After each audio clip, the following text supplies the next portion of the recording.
Hi, everybody. Thank you very much for joining us. My name is Jennifer Schillem. I'm going to be your moderator for the day. When I say moderator, really my only job is to make sure that we stay on time, so I'm already failing at that. So please leave a 5-star Google review on your way out. It's great to see everyone, big turnout. I don't know if that was the offer of free lunch, possibly. It is good food that they bring in here to EDC. We're very spoiled. Welcome to our Employee Development Center. This is a very unique facility, crown and jewel for Fortis. We train a lot of employees through here. It gives them a safe location to be able to test new technologies, and also some of our new power line technicians coming in. Of course, safety is our guiding star here at Fortis. So this gives them a very safe and secure environment where they can actually have hands-on experience with some of this electricity and technology that we're bringing in a secure environment. So very proud of EDC, and we're happy that you guys were able to join us here today. We got a full day coming up, so please bear with us. We're going to be covering DERs and DGs and MGs and PCSs and EMTs and more acronyms than I think I passed Tim Hortons on my way here. So, which is impressive because we live in Canada and there's a lot of Tim Hortons. Everyone in this room knows that the electricity industry is evolving at an incredible pace. Each year we're seeing DER connections, new technologies, changing standards. So welcome here for that one. And new ways of approaching interconnections. It's exciting, it's challenging, and it does mean that we're all learning together, which is why you guys are here. Again, things are fluid, and the only way for us to get through it is to get through it together. FortisAlberta's responsibility is, of course, to ensure that the grid is safe, that it is reliable, and that it's ready for the future. That's a big thing for us. It's our responsibility, and we take it very seriously. And there's a lot of people in this room that are very passionate about it. So you will see a strong contingent of FortisAlberta staff here. Not only should you be here for the free lunch, but you should also be here to ask these guys questions while you're here. Some of them are here to learn as well, but I'm sure you can ask them a question about something else that isn't new for everyone, even if it is just to get their business card and get some new connections. It's a good networking opportunity for that. We appreciate that, you know, this is our business is making it safe and reliable, but your guys' business is the connections for your customers. And you want that timely, and you want it in a fashion that is easy to follow and makes sense to you so that you can explain it to your customers. So every design, every study, every commission package, we appreciate that that's what you guys are passionate about. So we're hoping for that connection today to be able to facilitate what we need for safe and reliable, for a reliable grid, and what you guys need to be able to move forward and make your customers happy. So that's a joint effort, and again, why partnerships are so important. There's a wide range of knowledge in this room. There is engineers, forgive them if they're a little introverted.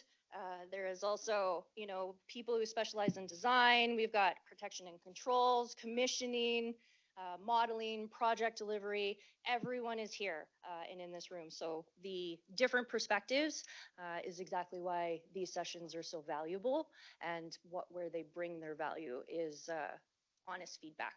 So we want to know, and when I say we, I mean the engineers in the room, want to know where those challenges exist, what you guys are seeing, what concerns you have with the material that we're going to roll out to you today, so that we can work towards our shared objective, which is getting customers connected, safe, and reliably to the grid. Before we get into the real good stuff, I have some housekeeping items. So, without further ado, should the building spontaneously combust, what I need you to do is throw a chair through that window, and no chairs. We're going to leave the building same way that you came in and go across the parking lot. There is a faux substation with a fence, and you'll see a big giant brown thing with a green sign above it. So you can't miss it. So that's our orderly fashion to exit the building should it start on fire anywhere or the fire alarm go off, perhaps as practice. They might do that to us today.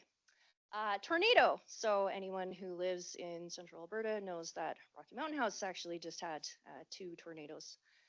So if that was to happen, we're going to leave this room and actually just go down the hall to the very adjacent room. Now, we're all fairly snugly in here right now, so if that room becomes too snugly, the hallway that you came down also works as a tornado muster point. So that is our location should the tornado show up.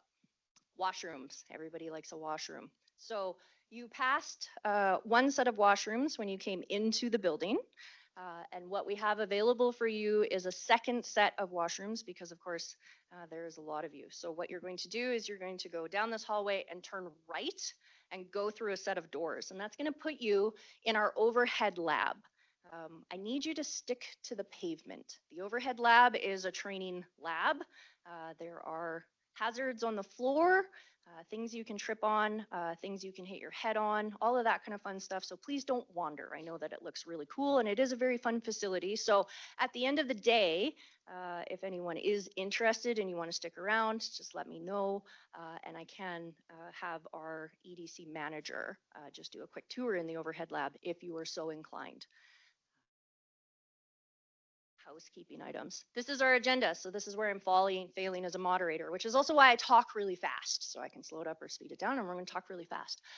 As you can see laid out here, next item that's going to come up is Rob and he's going to talk some numbers, but the day will try and keep you as close to closeout as humanly possible. So one of the things, and I again will talk really fast on this, we wanted to bring this up. Some people are not aware of the makeup, and depending on where you are, where you're watching from after this goes on YouTube, of the Alberta electrical grid. We are super fun. There are 4 major components that you could say when it comes to our electrical grid. Of course, generation, transmission, distribution, and retail. So FortisAlberta is a pure play distribution provider. We don't dabble in anything else. You may see, you know, other companies that do transmission and sell retail and perhaps have distribution. That is not us. We do not do that. We are solely in the distribution market. But that doesn't make it any easier. As you can see, there's lots of interested parties that feed into the makeup of the electrical grid as a whole. Of course, we are beholden to the Alberta Utilities Commission. ASO controls the grid as a whole, and then there is also the market surveillance group that makes sure that everyone is doing their job. So the grid, when some of the golden oldies in this room, Sean, I'm not looking at you, you know, began working in this was very simple. And I say simple as like the easy button, but of course it was generation, transmission, distribution, and the customer. One way, easy equipment, nothing too terribly exciting. And then all of that fantastic innovation and technology came in and the grid got busy.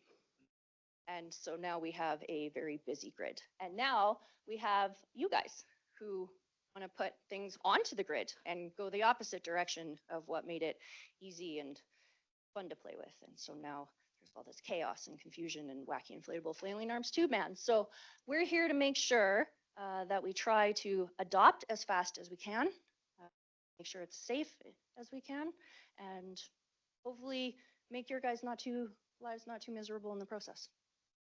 So that's my spiel. It was a little quicker than possibly it was meant to be. However, we're going to stay on time, aren't we, Rob? Yeah, Rob's going to talk really fast too. Excellent. All right, here we go. Thanks, you guys.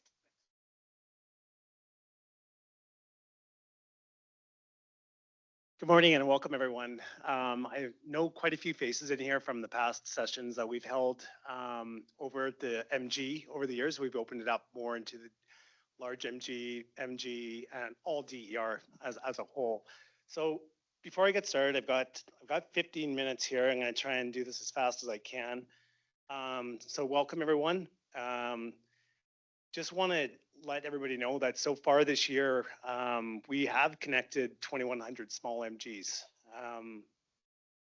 which is roughly about 300 a month. And bear in mind that it was only about 3 years ago, we were doing about 50 a month and with kind of relatively the same amount of staff. So while there are some small MGs that are taking a bit more time due to voltage rise or technical issues, we are pounding through the applications as best as we can. And I want to recognize the staff that are here right now, the DER coordinators who process all these small MGs, our DER SRMs, our DER engineering group, our protection and control engineering teams. So big kudos to all of them as we work through this with you to make this a success. All right, so I'm just going to kind of go through a quick overview here. So it's not just solar that we're connecting. As you can see, we're doing residential solar, combined heat and power, gas synchronous, wind, peaker plants, and battery storage, to name a few. Here are our volumes in small MG right now. So as you can see, number is just as of yesterday, 2025 so far this year. As you can see, the big spikes started happening kind of 2022 when we kind of got this program going and built a team around the microgen stuff. Distributed generation growth, we've connected 1,266 megawatts for 116 projects. And so far this year, we've connected 35 megawatts in DG. Here's the capacity that has been connected. So as you can see, pre-2010 to 2018, we did 310 megawatts connected. We really peaked out in 2022. These projects take a long time. So due to all different parties that are involved, I wouldn't say it's necessarily peaked out, because if you can see, I put in a little thing here that the ISO cluster program, which started in late 2023, applications have been coming in. There's 3 clusters now. So right now in the queue for cluster 1, 2, and 3, we've got 228 megawatts on the table. Here's the different types of, as you can see, solar is the largest. So solar leads the cumulative connections, 693 megawatts, thermal, then battery, and connections.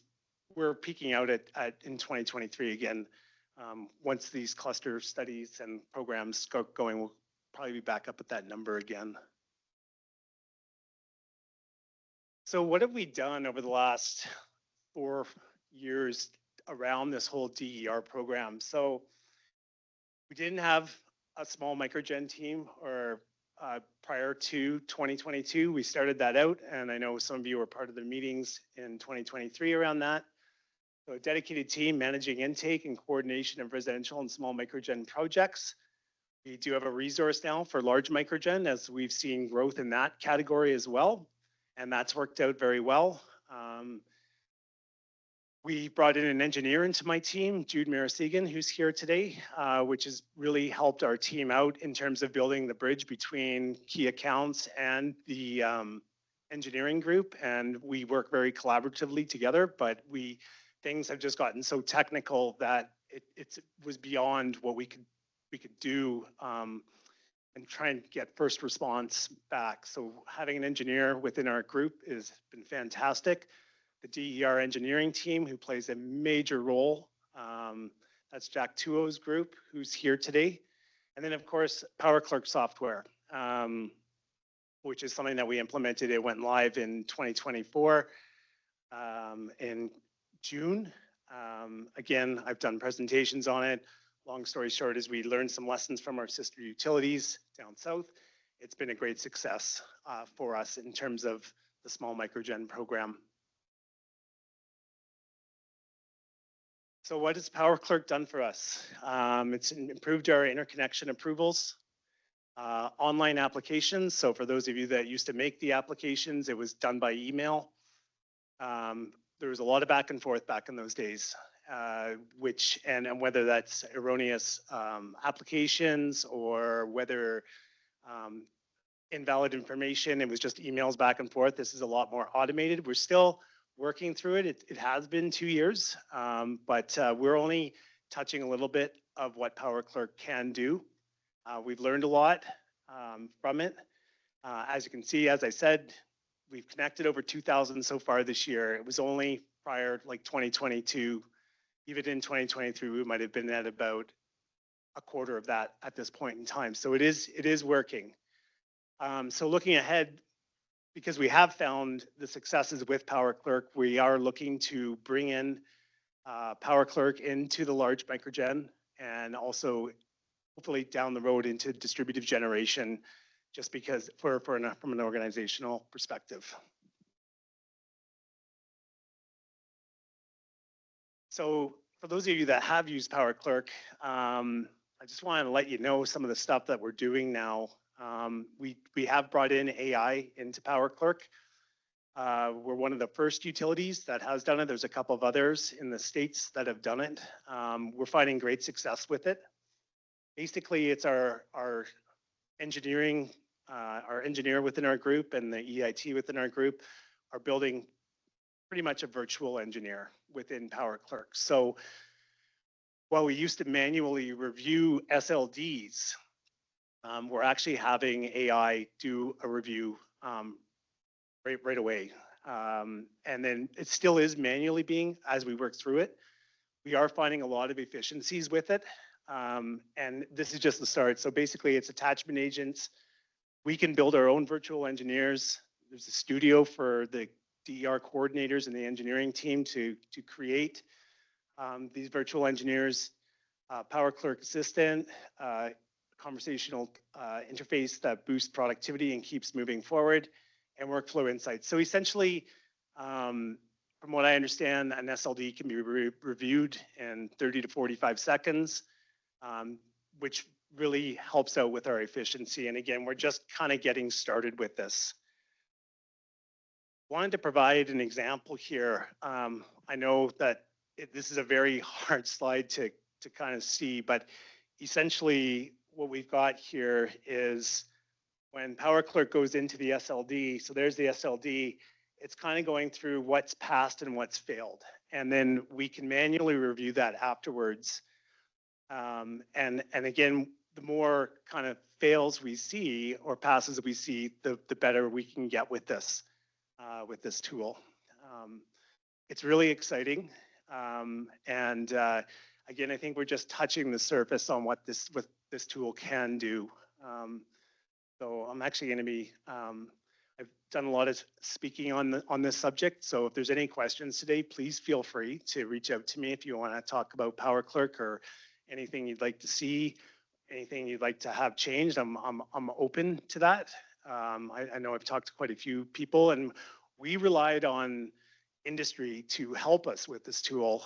We did have certain companies, before we went live with it, kind of go through the application process with it. They provided insights and tips. And then even when we went live with it, we did know that there was it was brought to our attention that some of the values that were being calculated within it were not fully accurate. So we worked with industry in terms of changing those numbers and working with Clean Power Research, which is the parent company of PowerClerk. So we are still the only utility in Canada that is using PowerClerk, but from what I understand, there's about 2 or 3 more coming on over the next couple of years.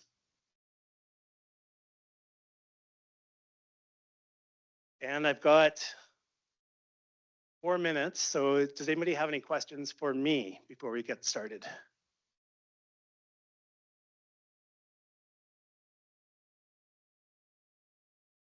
I can't disclose that. Yeah, no, I can't say which utilities, but I can tell you this, like, I'd say, I think it'd be safe to say that 65% of the utilities in the United States are using PowerClerk.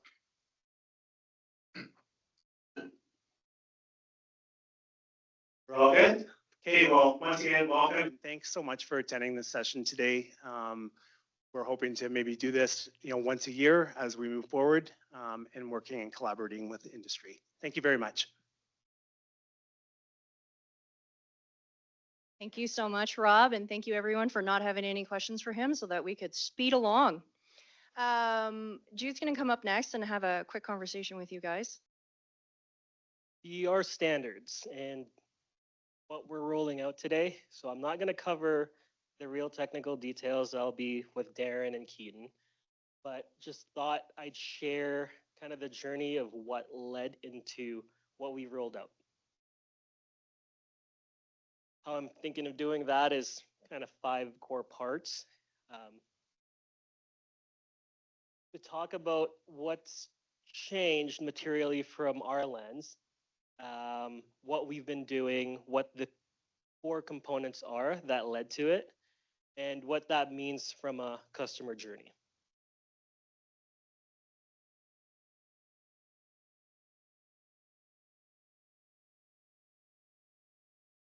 So a lot of folks here have known that generation has existed for a long time, even on the distribution system. But the changes that are material today is not that, you know, a 2 kilowatt system impact to the grid has changed. It's that the applications on residential solar are getting larger and larger, right? Incrementally, but still larger in the double digits. At that same time, the grid that they're connecting to has also changed, right? So it's more in the saturation in local pockets and an overall greater network across the feeder. So again, we want to recognize that the impact of a 5 kilowatt system has not changed. It's existed. There's technology out there, but what they're connecting to has, and the needs and the sizes have. And as soon as we started recognizing those issues, we've had discussions dating back in 2023, right? And at that point, for those folks that may recall, the inverter certifications was a big topic. UL 1741 Supplement B certifications was a heavy discussion we had before 2023. At that same time, when we communicated that, we also tried to create awareness on overvoltage risks. Operationally, we're starting to see nuisance trips on small residential solar connections, farm connections. And the ask was, please evaluate it. And if there's any issues, let's work together to figure it out. We didn't have a concrete process and what the paths forward were, but we just wanted to recognize it and take that opportunity to discuss paths forward. But during that Q3 or Q4 2023 discussions, the main pain point we heard was timelines. Right? So going back now, moving forward to 2024, Power Clerk was introduced, right, as Rob covered. But in there, we added a checkbox to ensure, to ask installers and applicants, have you done the voltage rise assessments? It's a small piece to just kind of create awareness that it should be done. And, you know, that was received generally well, at least from what I know. So that moving into 2025, while we're still seeing over voltage issues after connections, we identified the need to kind of lean on it a little bit more to enable us to troubleshoot for the customers after the fact. And the key elements that we found to be critical in post-energization troubleshooting are making sure that the over voltage calculations are readily available and the inverter settings are readily available. So we can conduct troubleshooting activities on our side without burdening the customer to kind of chase down that information after install. As part of that, since it's being checked off in Power Clerk anyways, we just started asking for the calculations or the numbers to be included. And at the same time, started asking for the inverter settings to be submitted. So that's 2025.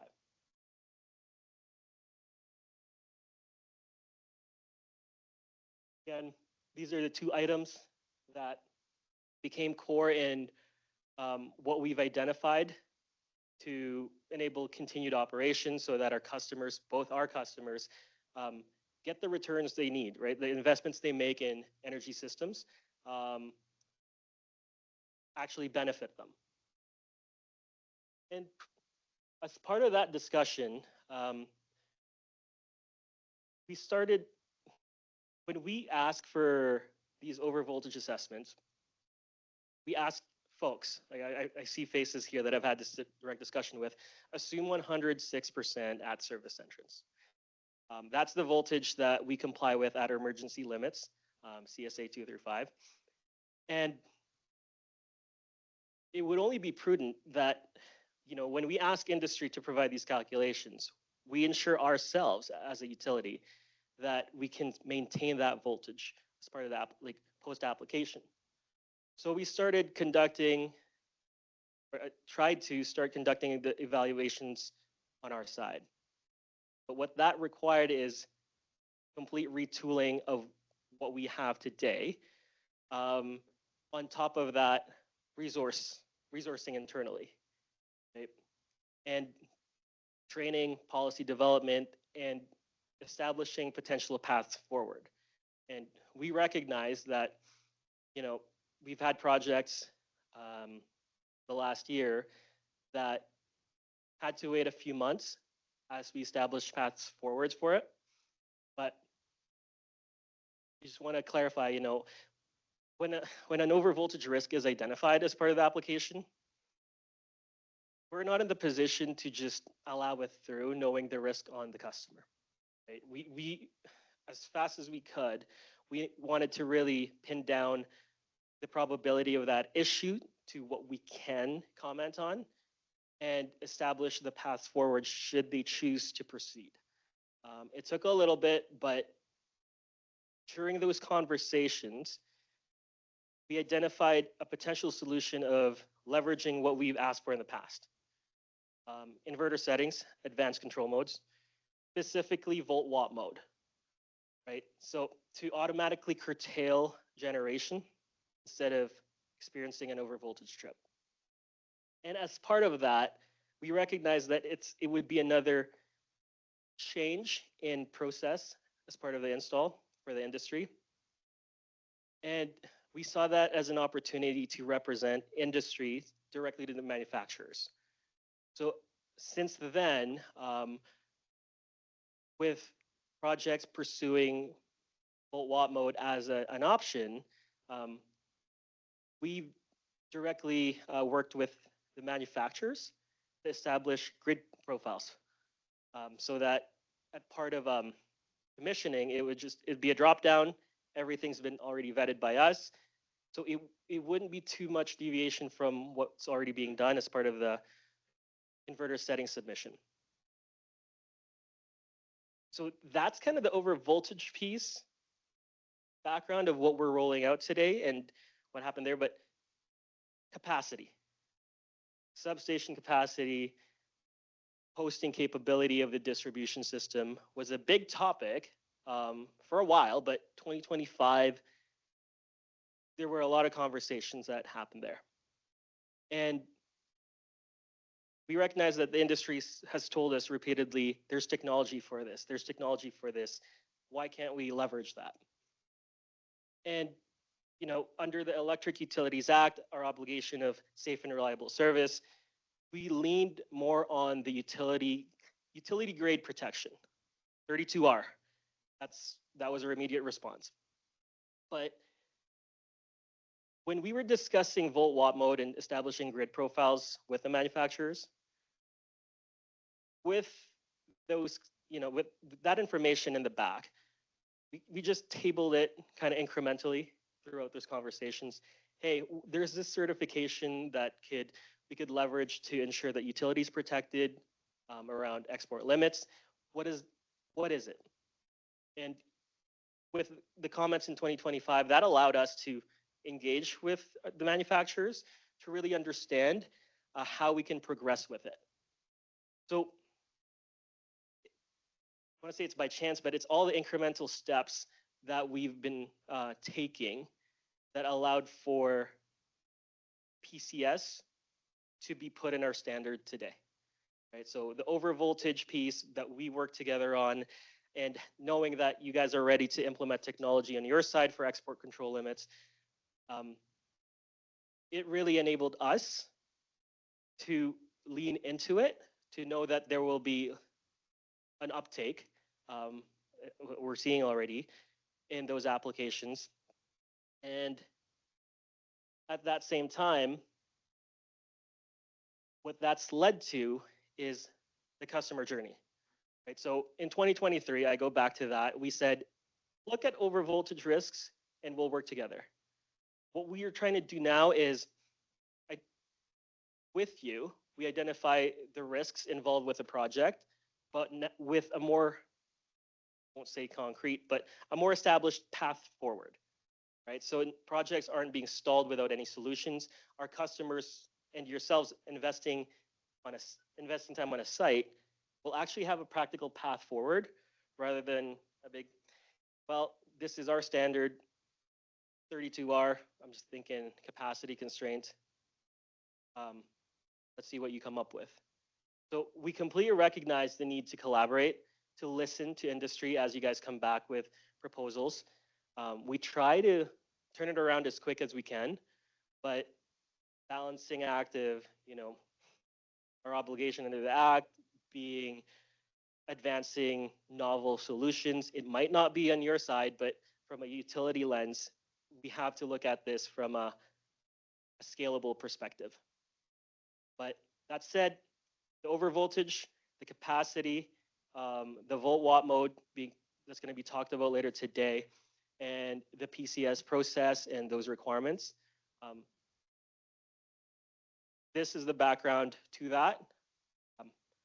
I hope it paints a better picture of where we are at, and we completely recognize that it's not done. So throughout the day, everybody's here till at least 3, unless Jen kind of speeds it up till 2. That's quite fast, but we're open to discuss our journey and what we could improve, what we did well, and how we can better communicate. And that's it for mine. Is that brief enough, Jen?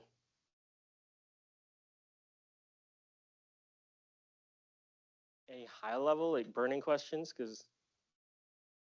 Or opportunities later? No? Pass it to Darren.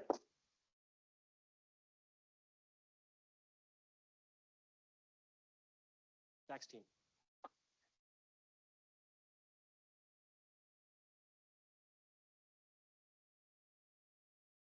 You got us back on time, so I won't chase anybody around with a newspaper. Yay, look, see? Scared them into asking. Do you guys have a goal micro generation application timeline in mind that you're trying to narrow it down to or get to? Very high level, comply with the act or the regulation, but perhaps Rob could answer to that better. Always striving to do them as fast as we can. Again, when things are getting more technical, obviously it goes into other departments. That was the whole idea of bringing in some more technical staff within our groups, hopefully kind of filter some of that. But our goal, because at the end of the day, and I've said this 1,000 times, you've got a customer, we've got the same customer, we're in this together. We want to get them done as fast as possible. Like I said in my thing, we've done 2,000, probably 2,100 by the end of the day today. That again is about 300% faster than we were 2-3 years ago, without paying overtime, without having a whole bunch of staff from different departments. So again, I would say, let's celebrate the success that we've done. 2,000, yes, has there been some or a handful that have been like 6 months? We don't want that, but again, we're working through that, and that's the whole objective of today. We want to work together because at the end of the day, we've got the same customer. Does that kind of answer your question? Yeah. Okay, perfect. As quick as possible. Without compromising safety. All right, hi everybody. For those who don't know me, I am Darren Pates. I'm a project engineer in training in the DR planning group, like Jennifer said there under Jack Tuo. So my primary portfolio is large microgeneration, but I'm also overseeing the new PCS pilot. So today I'm going to talk about kind of some updates that the large MG process has gone through in the last 6 to 12 months kind of thing. We'll go over the different types of large microgeneration, kind of the different forms of projects that we see in our service territory, some of the process changes that we've made recently, and also some of the things that are coming up soon. So some of you are already navigating these new steps, and obviously we want to hear feedback. That's the whole point of today. But then after that, I'm going to hand it over to Tika, who's going to talk about distributed generation. So, at the risk of being redundant, definition, what is large microgeneration? Microgeneration, as per the Microgen Act, ASU Rule 24, Electric Utilities Act, all that is to offset up to 100% of consumption with renewable or alternative energy sources. Go look at the language within the Act if you really want. So yeah, there's kind of two technical thresholds. There's 150 kVA, which is the differentiation in between DER 01 and DER 02, those standards. And then there's also more technical constraints that start showing up at about half a megawatt. So yeah, the forms that they take, there's kind of what I refer to as sole site large MG. That's where, you're generating exactly at the point of consumption as well. So one point of common coupling to the system. But then there's also two different types of aggregation. So one is via the Act and one is from a technical perspective. So from the Act, that's where you could have, say, you own a bunch of land in the same feeder area, you aggregate all of that load, you generate at one place and offset all that load at that one place. But then there's also a discretionary aggregation that can occur, right? So if there is multiple microgenerators that are all in the same geographic area, ostensibly that acts as one generator for its effect on the bulk power system. So we have the discretion to aggregate those for the purposes of technical requirements. So it's just something to understand. Typical timelines for a large microgen interconnection presently. To complete the detailed level study, it's approximately 3 to 6 months. There's a lot of factors that go into that. I'm going to talk about that in a couple of slides here, but yeah, that's what we project right now. And then interconnections on average about 12 to 18 months. And that's actually trending downwards with some of the process improvements that we've made. So hopefully, to the points that we've made earlier, that continues to trend downwards and become a little faster. But there's a lot of things that go into a microgen connection. A large microgen connection at least. So a couple of key stakeholders within us who help bring these projects online, who do the interconnections. There's, to Rob's point from earlier, we have the stakeholder relations managers. So the one for large microgen is actually in the room, Ms. Kayla Law, she's in the back there. And then there's the project engineers. For large microgenerations, that's Kenneth Enriquez and myself. We bring kind of non-technical and technical expertise respectively, right? So we know everything about the project and we're consistent kind of point of contact within FortisAlberta. That way you don't need to navigate the interconnection process, jumping through engineering departments, everything like that. You get one point and then we know everything about your project and can help you anticipate what's coming, right? So, but we don't do it alone. There's a significant amount of FortisAlberta staff that support interconnections, rates and mins, 6 to 7 different engineering departments, design, capital delivery. All of these groups are kind of necessary to actually make an interconnection happen. And so, yeah, there's a ton of support that you get throughout the interconnection from our side. So it's just good to know.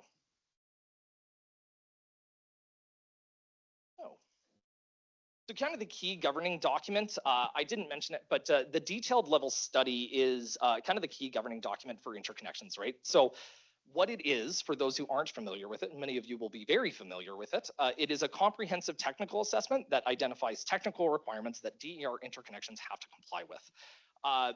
They have to be read fully in conjunction with our standards, but essentially this is the primary engineering assessment that we utilize to understand the effects the DER will have on the system. There's a lot of information in these. We could talk about what's required on your single lines, protection system upgrades, operating modes for inverters, permissible export power factor. There's a ton of different inputs that come from multiple engineering departments and even the transmission facility owner, right?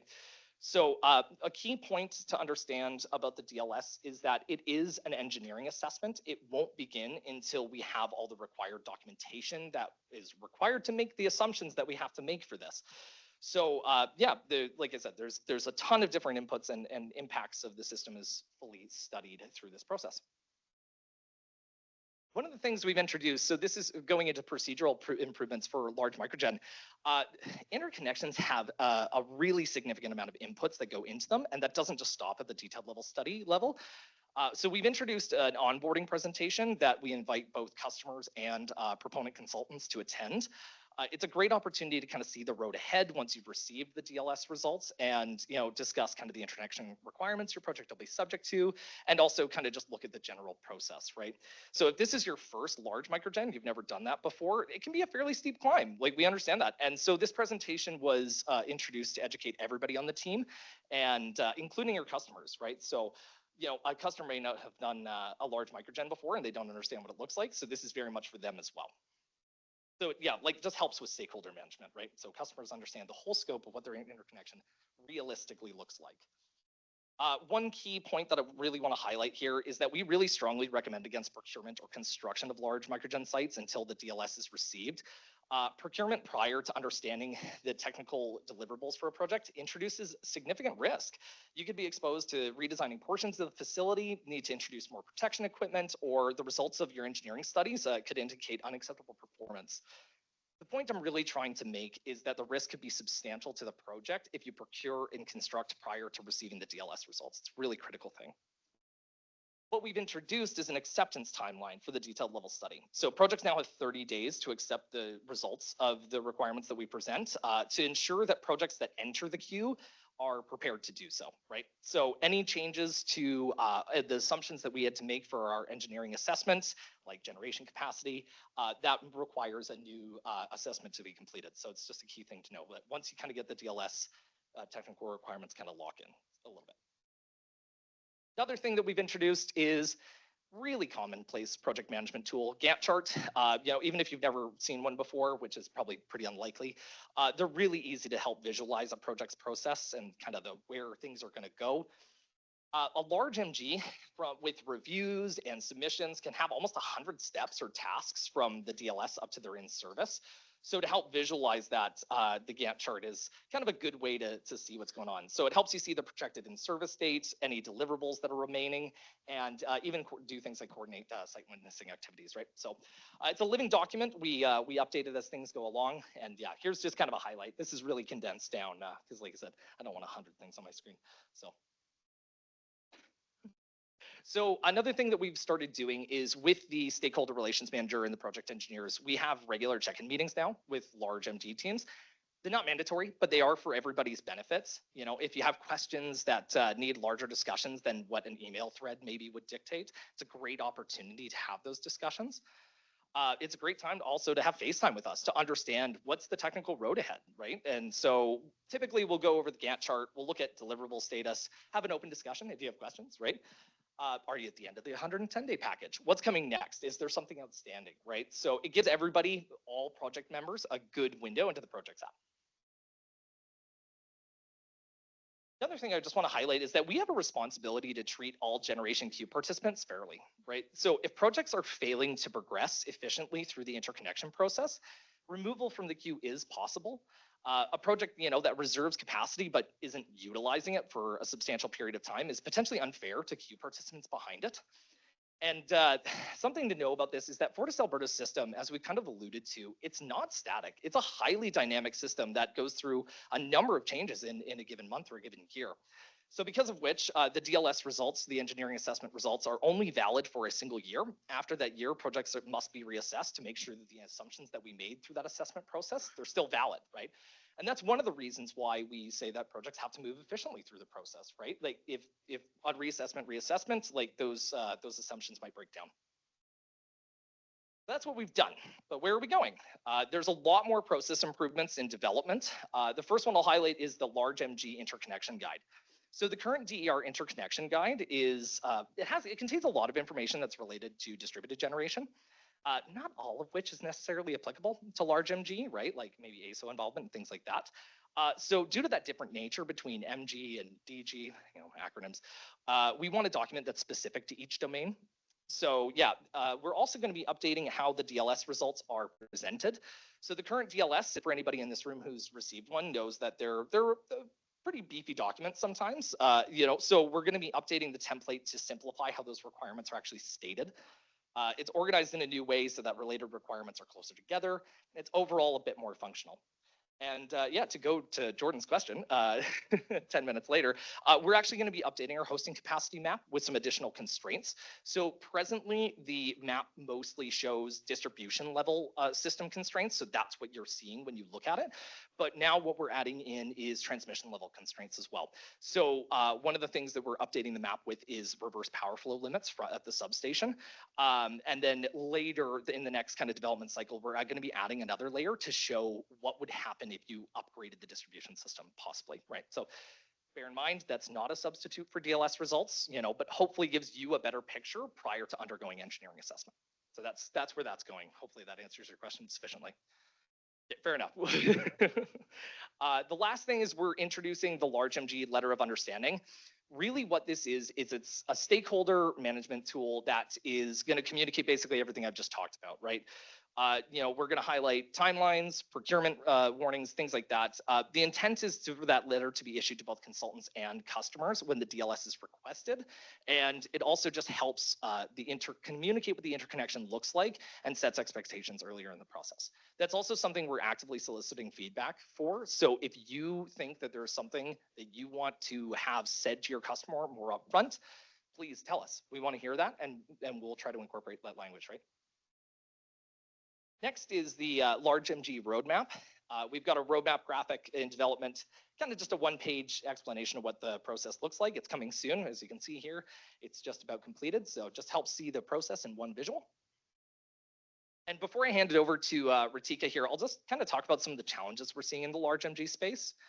A major DER challenge is substation reverse power flow capacity. Something that Jen highlighted. We're the DFO, right? So as the DFO, we don't own or control the assets of the substation level, right? That's the transmission facility owner. So many substation transformers have reverse power flow capacity limits, and we're encountering many substations where the amount of DER has actually saturated that. So to the point of the hosting capacity map, right? So that introduces challenges like more stringent technical requirements and obviously power flow constraints. The TFO is also getting more involved in our technical assessments. And so if there's more stakeholders, there are additional engineering analysis, that means more complex projects has timeline impacts, like I was saying on the DLS completion, things like that, things that are out of our control. And then finally, the last thing is I'll kind of talk about where some of the stuff this afternoon where this is being motivated from is that large MG are more and more commonly composite DER systems. They use power plant controllers. And so Keaton's going to discuss this in more detail later today, but the complexity of plant behavior is really driving the need for more complex, more accurate models, especially in the transient domain, right? So yeah, just kind of highlight that. And then, yeah, that's it. We can do questions now, or we can go right to Ritika. Yeah. Okay, so the biggest problem, I would say, from our perspective as a design build participant here in this process is the DLS. That's great, 3 to 6 months, but you know, you guys have recognized that there's a huge risk. What I want to know from Fortis is this is the single biggest hurdle that needs to be overcome as quickly as possible to serve our customers and your customers as quickly as possible. It impacts, because of that risk, the decision about that comes out of the DLS impacts like millions of dollars worth of capital decisions throughout the province. I want to know, how is Fortis going to get that down to 3 months maximum? Like how can you guys do that? That's what I want to know. Like, is it hiring more people? Is it a different process? And how quickly can we get there? Because it is the biggest thing for all of us here, you guys included, right? So it is a very good question. Like I said, the transmission facility owner is also involved in these in part of the technical requirements, right? And that is an area that we have very limited or no control over how they perform that. And so we're always endeavoring to make the process simpler, smoother, you know, streamline engineering assessments, everything like that. But ultimately there is some restriction there. Yeah, I can't necessarily speak to how that could, you know, improve better than that, but yeah, that's where that is. I'd like to see you guys like examine how you can do that. That timeline, out of all the timelines, that one needs to come down.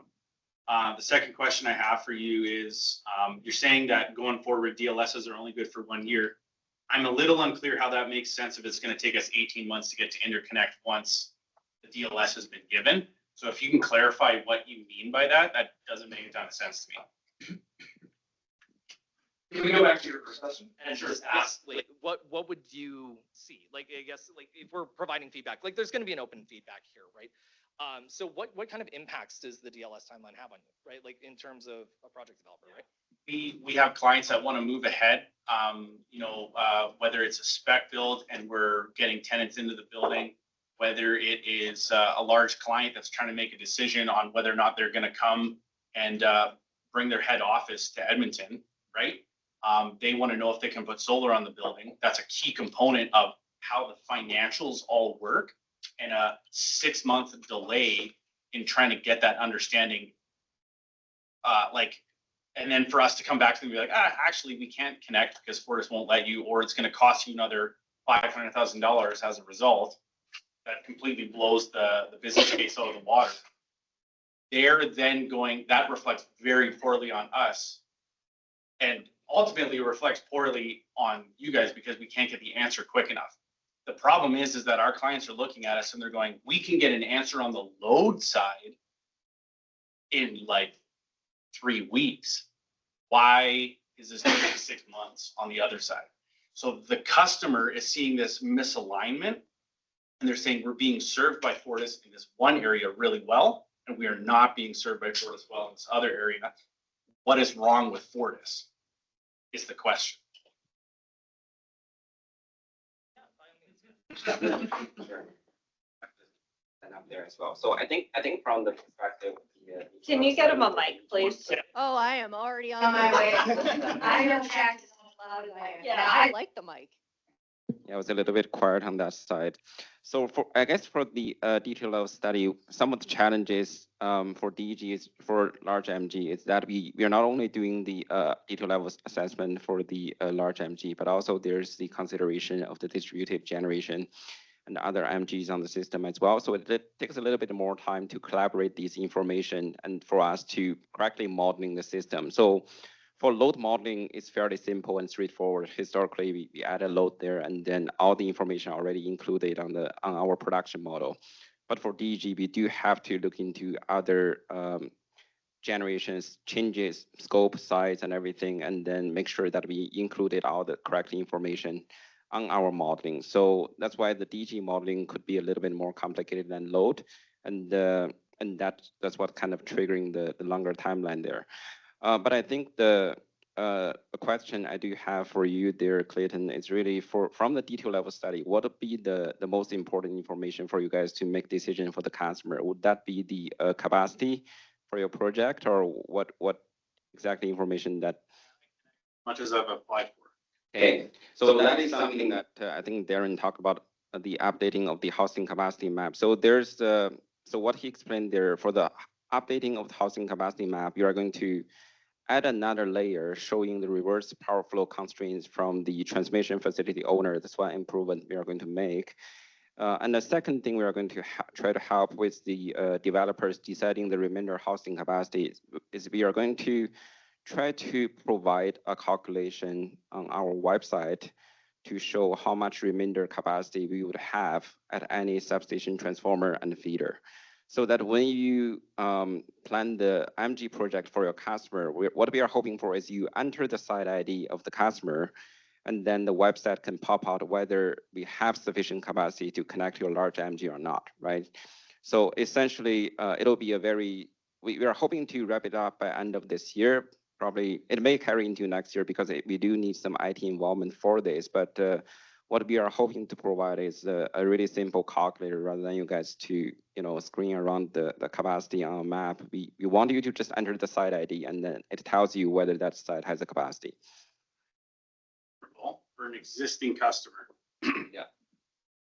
80% of our business is with developers who are bringing in customers from out of province into brand new sites. Yeah. We have no site ID.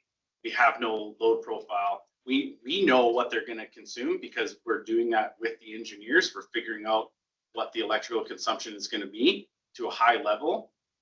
But that's great for an existing customer. What can we do on the other side?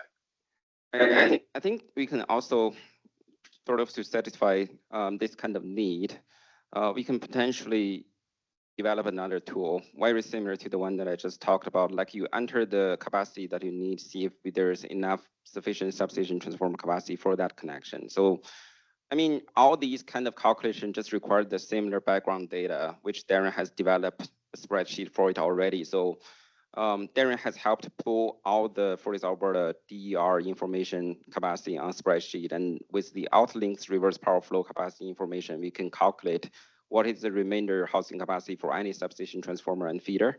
And we can leverage that information and see how we can share that information on the website so that it makes it easier for the large MG or small MG customers. Hopefully that answers the question there. Yeah, and then the only other thing would be where the queue officially starts. Is the queue start when I place the application with you, or is it when I get the DLS back? The queue. I'm the DLS. Okay. And I just want to caveat the capacity thing. Capacity is great, check on the hosting capacity, but it doesn't guarantee your protection and control requirements. So while you're doing all this business and you can see if there's capacity, you really do need to wait till the DLS is complete. Because if you end up with a DTT or an LLRCP at the end of it, just because there's capacity doesn't mean that you're not going to have a big cost at the end. Which goes back to my point about the DLS is the hurdle. And I would, please help us all out by shortening that up, to throw whatever you have to at that problem. Because that getting shorter makes all of us much happier. And I think will result in a lot less headaches for you all and us being frustrated. So, so another note Clayton, is, yeah, we are working on that. We are trying to get the DLS, but you got to remember there's DG, large MG, small MG, load, all going through our engineering departments. We're regulated. We have to keep our rates meaningful and not overdo it. So right now, if you were to enter the queue, there's a DG cluster, ISO cluster, right? So a lot of engineering time is going towards that. There's vacation. And nobody wants to hear that, but we are a business and we are trying to add more resources, but DG pays for everything. MG doesn't at this time. We can't functionally, with a regulated background, add more resources at this time. I mean, you can, you just have smaller profit margins, right? Like you guys have a model of cost recovery where you pass along all your cost recovery to ratepayers, but that's not the law. That's just a cost recovery mechanism you have. You could put more resources in and lower your margins. Like that's what every business owner in here does all the time, correct?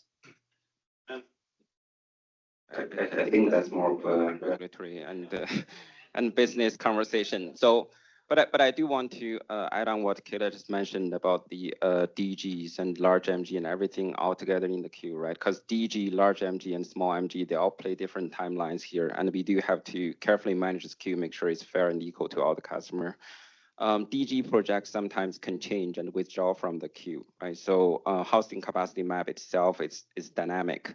When you guys see an area that doesn't have a hosting capacity for MG, unless the DG is already connected under that substation transformer, there's a possibility that later on a DG can withdraw from the queue and relieve housing capacity for that same substation transformer. So just make sure that you do check back if needed, right? For the resourcing. At the end of the day, right now, we recover costs from our customers, our load customers. So would it be prudent for us to pass along resourcing for generation from folks who pay the monthly rates against folks who don't? So I consider that as much as it's impacting our profit margins, we recover the costs from our load customers. the load that wants to put a generator on their roof. Yes. That's how I think about it, And right? they're So, using the grid differently, right? sure. And but- we've invested in the way we So, you know, there's a cost recovery mechanism to be considered there too, right? Of, if the guy who wants to, you know, put a 500 kilowatt demand on the system also wants to put a 500 kilowatt LNG, like they're bringing both to the table. They want to invest in both. We need to be allowed by the regulator, right? So it's a greater conversation and there's gonna be forums that's opened up right now to discuss just that. So we have to be collaborative in it. So I'm genuinely excited where it's gonna go. Yeah, I'll just add quickly as well. One thing I think people need to see from the as well, look at the penetration levels of the system compared to what it was 3 or 4 years ago. ATLS 3 or 4 years ago was easier than what it is now.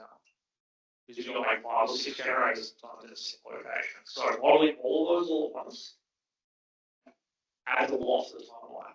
It's not simple. So when you're saying drop the timeline, we're trying. But the reality is, the more that comes in, even if as much as we try, it's going to keep getting longer. So like we're basically we're fighting against the current. Essentially, is the best way to put it. Yeah. So yeah, and I totally get that, Keaton. That's why I'm asking, like, what's the plan? Like, how getting longer is not going to solve any problem. No, it's not. It's not solving much problem. So I'm asking, I'm like, yeah, like, is there a path that you guys are working on to resource this better, to try, like, to not only fight it getting longer, but to also shrink it? Yeah, and the simple fact is automation. Okay. That is the simplest answer, but automation also takes a long time. So we're in the middle of doing all of that. I got my own teams here right now. Most of the studies we're doing, we're looking at how to automate them, so that we can do them in, like, instead of taking 3 days to complete one, we can complete it in like an hour. But the problem is all these teams, again, cross resources. Like, if my department's working on something and then let's say a fire breaks out, like, my team also supports the control center. So I get pulled off and I have to go and deal with the control center. And that's a higher priority than a connection, right? Because it's a real-time problem. So that's what I'm saying. It's a double-edged sword. If you want to make yourself life easier, and I know this is not always possible, if you connect to a place that has less generation, those connections are simpler to address because we don't have to deal with them like with the other generation. There are some locations right now, if you want to go and connect there, we see the connection coming and go, oh no, here we go. Like, this is gonna take us 2 weeks to complete this one because there's too much already in that area. It's not a matter of it not being able to be done. It's just that it's that much more complicated to complete it. I will say something I'm going through right now with the DG that I'm doing in ATCO territory. Yeah. I mean, I just coughed up a couple $1,000s. Yeah. I got it back in 4 weeks. Yeah, that's penetration is significantly lower than ours. No, totally, completely fair. I'm just saying, is that a solution? I cough up a couple grand and we get it back faster. Well, it depends on a lot of factors in this case. So it's like, if you cough up money now, again, it's like, it's a matter of, can we use that finances to hire more people? And then we have to go through the regulatory process to do that. And if the answer is yes, we can, then yeah, sure. Then like maybe that's a path forward. But again, I can't, I'd be speculating, I guess. Yeah. Piggybacking on that, like, over the last 4 years, the rate base for Fortis has increased by billions of dollars.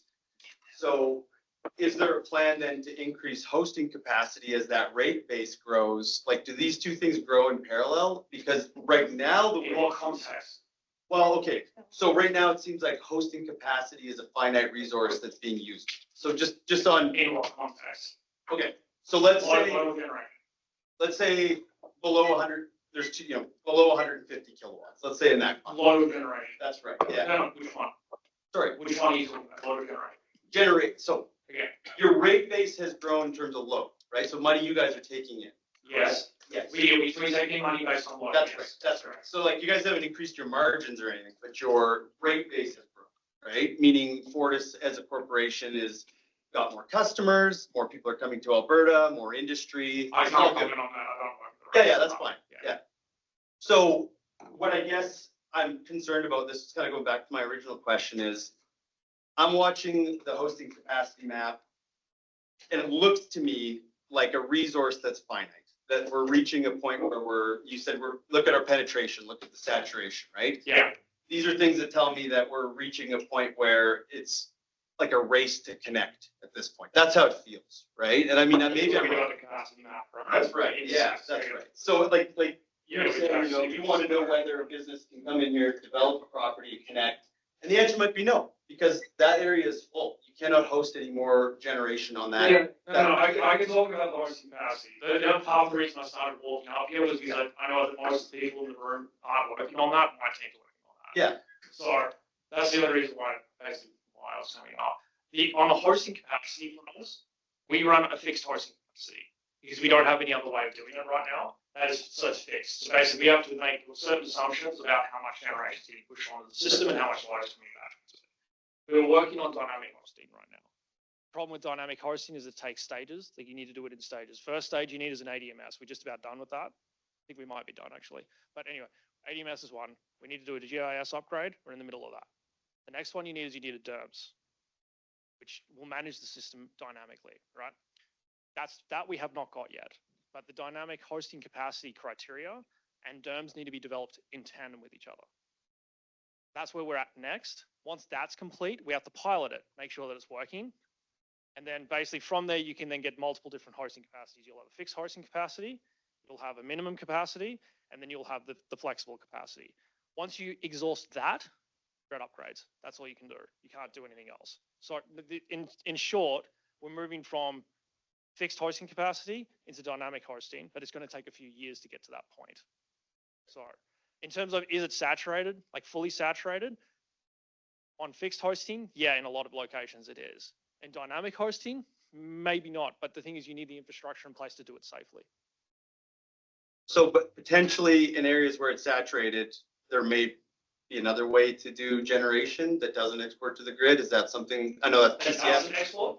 Yeah, like we're going into PCS. Yeah, I'm doing that with our Yeah, so like I said, these are existential threats to our industry, and that's why we're really concerned about it, right? Like, we want to make sure that there's a future in what we're doing. The one thing that you got to also understand is we're not allowed to invest in something like this, right?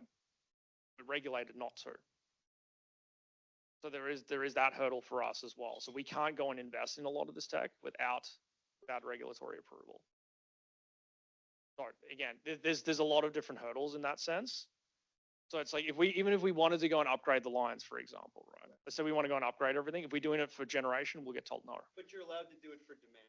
So like, so like if loads come online, you guys can provide upgrades, but if more generation comes online, you can't. No. Can't do generation. So how do we got to change that? Who do you got to allow? Absolutely. Yeah. Basically that when you Yeah. What paragraph of policy is holding us back from unending benefits? Yeah, we're not allowed to do it. Silly. If you want that changed, that's a government issue. It's not something we can control. And that's the Utilities Act that we would find that? Like I guess I specifically want to know what the legal, I know it's not your job at all, but I want to know where we got to look at and where we've got to do work, because there is associations that are looking at these problems, and we got to make sure that we're doing work effectively to ensure the future of our business. To make sure that I don't say something I shouldn't, it's something that you should talk to legal counsel about, but in short, we are not allowed to invest on generation. We're allowed to. What you're saying. No, we cannot create it. So we're working with what we can, which is the dynamic hosting. We are trying to work on that. That's different. But in terms of raw poles wise, we are not allowed to invest on generation. It's something that is blocking us. Yeah, I think we currently just don't have a cost recovery mechanism. No cost recovery. Exactly. If we want to, for example, expand the substation transformer capacity to accommodate DG and large MG. So essentially, when we say we can expand substation transformer capacity for load, it's because we recover those from load customers, the ratepayer.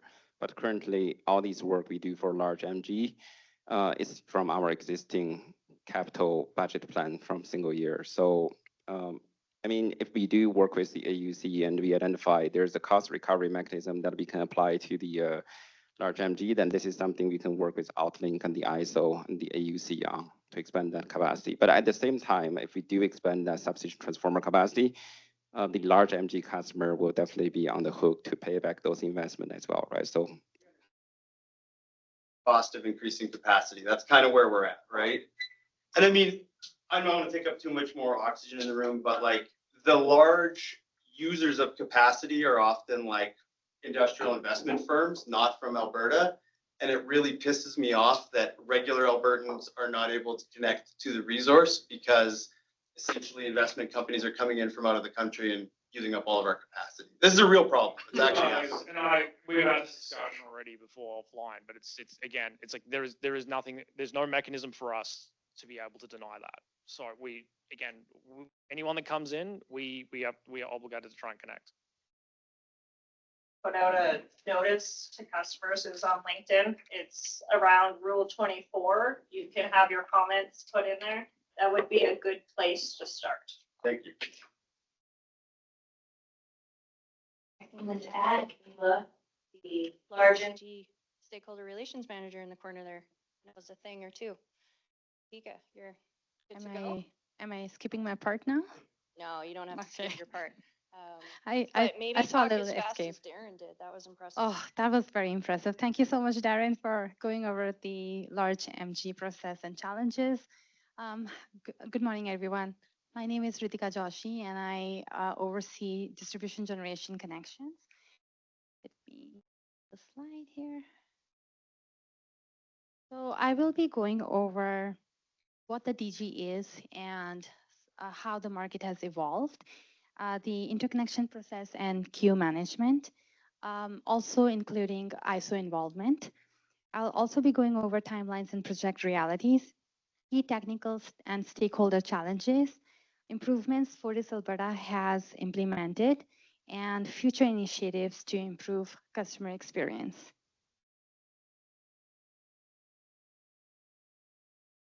So distribution generation, RDG, is their main purpose really is to produce energy and typically export.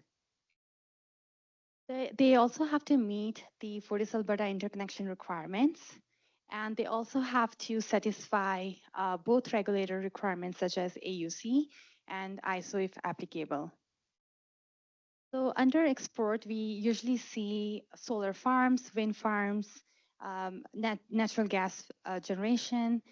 We also see hybrid connections as well.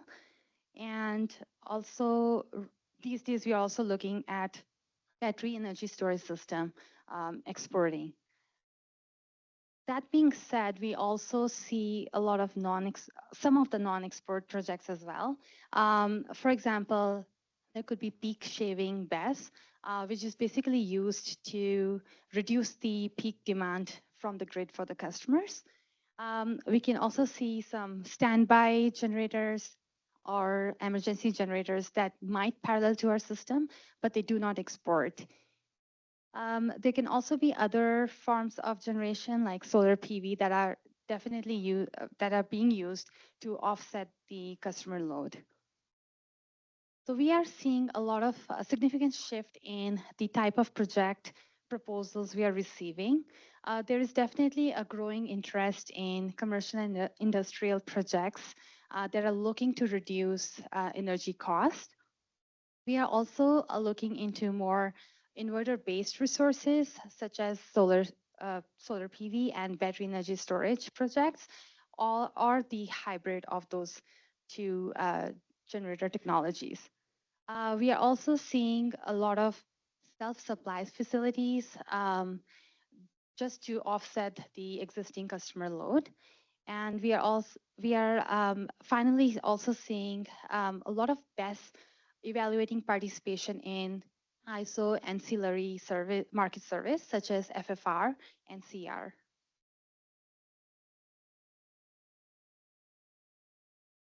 So I just wanted to give a very quick brief overview of how the current DG interconnection process is. Basically, we have 6 main stages for a DG project. Pre-consultation currently is an optional service for our customers. So the first 2 are high-level study and detail-level study stages. The high-level study stage basically tells customer the feasibility of the project, whereas the detail-level study will provide information to the customer how they can actually connect to the system. This is also the stage that everybody has been talking here a few minutes earlier, where we reserve the capacity for the customers. Um, Moving on, we have pre-construction and construction phases. Under pre-construction, we basically have design approvals. I also want to highlight that cost is pretty big factor in DG processes as well. So a lot of funding and cost happens under the pre-construction phase as well. And then it progresses through the construction where construction activities get completed. These two phases also oversee all of our technical requirements, such as 110-day packages and 30-day packages. Once the construction is complete, it progresses into commissioning. And I wanted to really highlight the in-service date and commercial operation date. These are two main questions we definitely get from customer, and they are very interested in understanding when they will achieve those dates. So in-service date also means the first sync to grid from ISO perspective, and it allows customers to connect to the system and complete remaining commissioning activities such as modeling and validation and for the generation testing. After that, it goes through the commercial operation date. If ISO is involved, they will issue a commissioning certificate, and that will basically provide customer the ability to normally operate. They also make revenue for their export at this point. And then for the remaining post-commissioning, they will just complete our outstanding requirements, and then we'll close off the project. So the main other question that we really get from customers is when is ISO involved and how the process works. So I just wanted to give a highlight on the ISO's involvement in these DG projects. There are different types of projects that ISO determines based on the project scope and capacity and size. The typical or most common ISO project type that we see is behind the fence. Now, behind the fence basically requires two different assessments. It could fall under independent assessment, which is for all the projects under 5 megawatts, and cluster assessment process, that is for 5 megawatts and greater.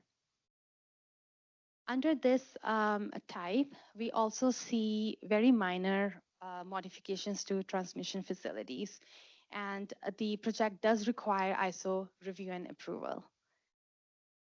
I just want to briefly talk that we sometimes do see no ISO involvement projects and contract projects.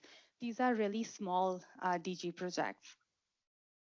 As Fortis is also a market participant, and I just want to highlight that by that, basically what it means is that we hold something called SaaS agreement, which is service access system access service. And because of that, we have to oversee the connection of the project to the system by making sure that all of the ISO deliverables are submitted on a timely manner.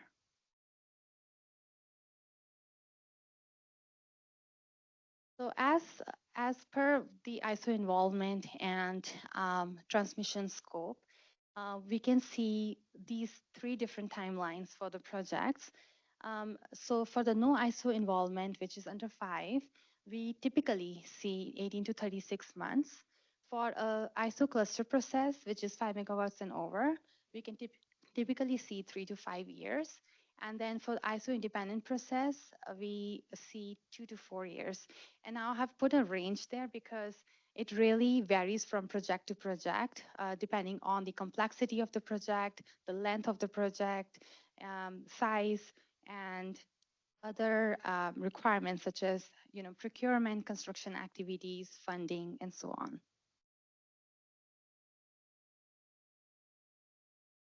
So as we see the DG applications growth, we are also seeing a lot of complexities in the project, which I have outlined here.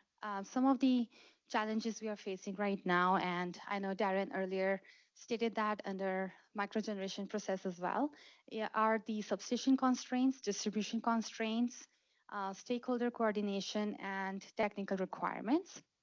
And these challenges really provide us the impacts to the project. For example, the timeline of the project, the cost.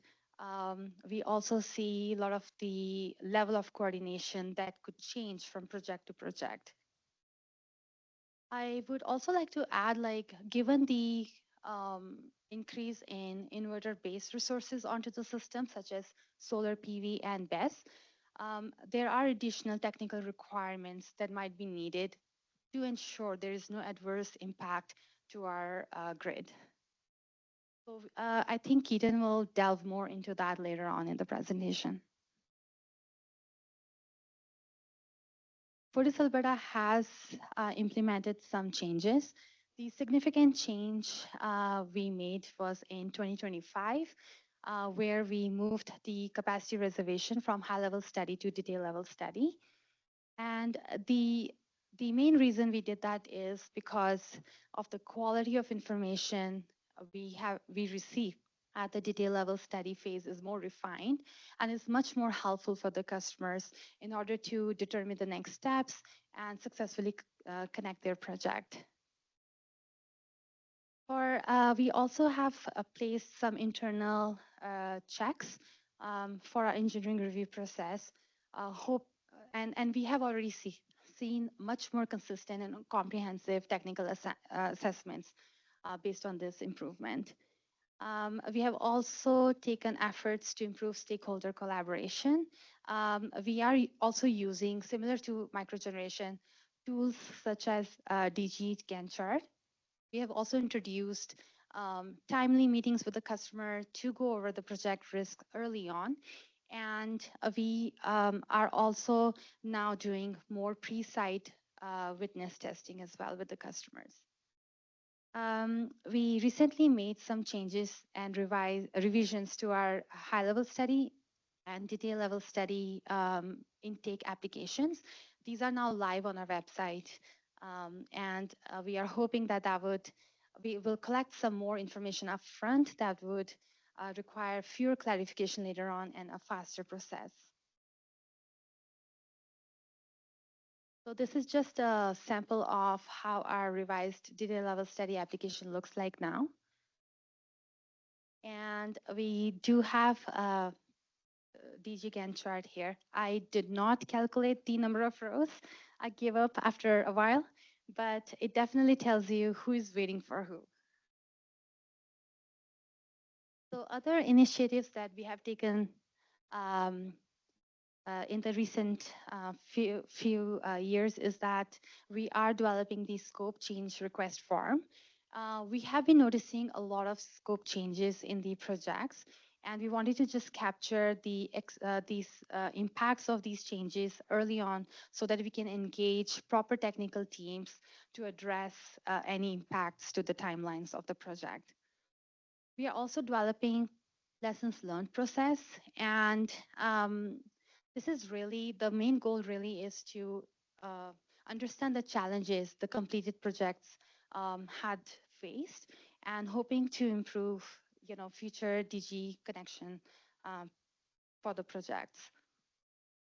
We also are looking into streamlining our pre-consultation process. Like I mentioned earlier, we have this optional service available for our customers, but we want to enhance it by involving our technical teams early on so that we can provide a better information to the customers and go over their point of interconnection and find out or also provide them distribution transmission constraints.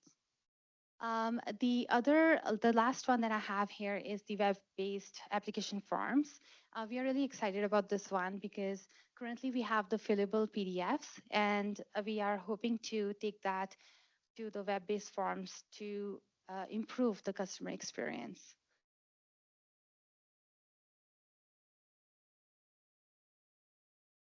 And that was all for my DG presentation. Thank you so much.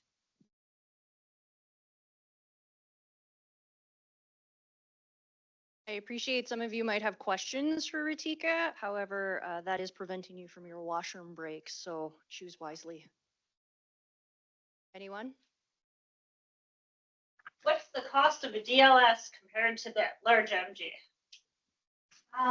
So right now it's $30,000. Time difference. Nothing. The timeline are still the same. Unfortunately, I wish I had a better answer.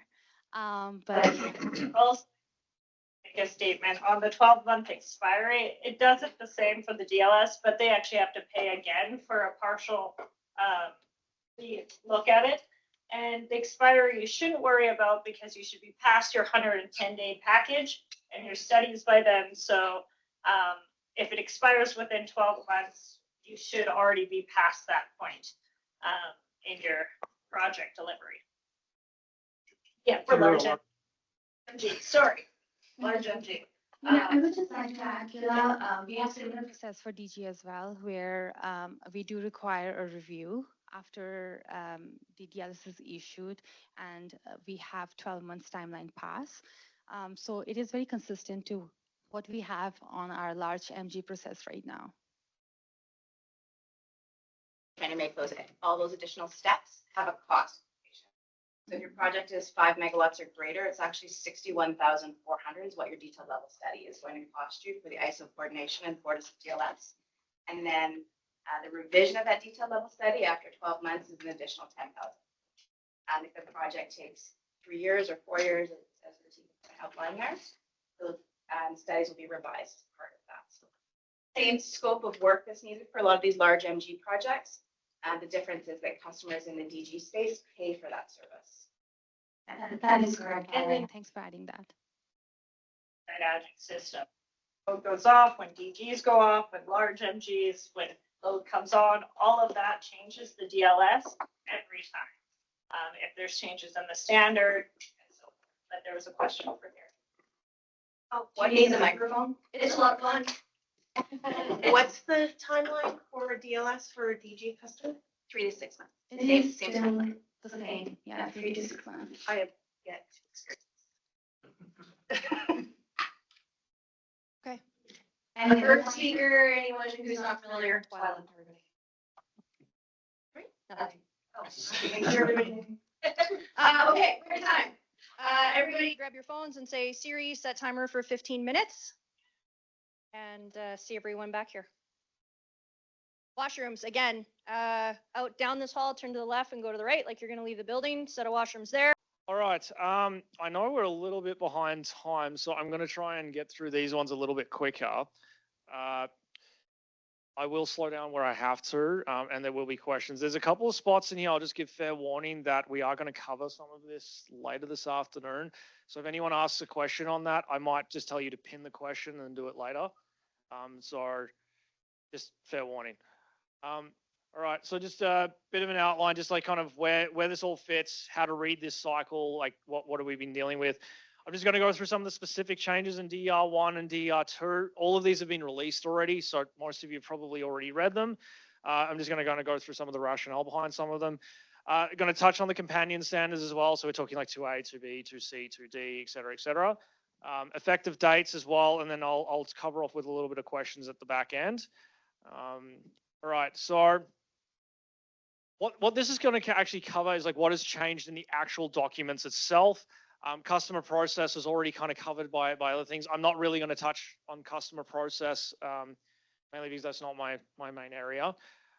EMT is this afternoon, so there's a whole bunch of stuff on the DR2F standard that we released as a draft. Any questions related to that, I'll push to the afternoon. Again, what you've seen already is, you should have seen most of this anyway.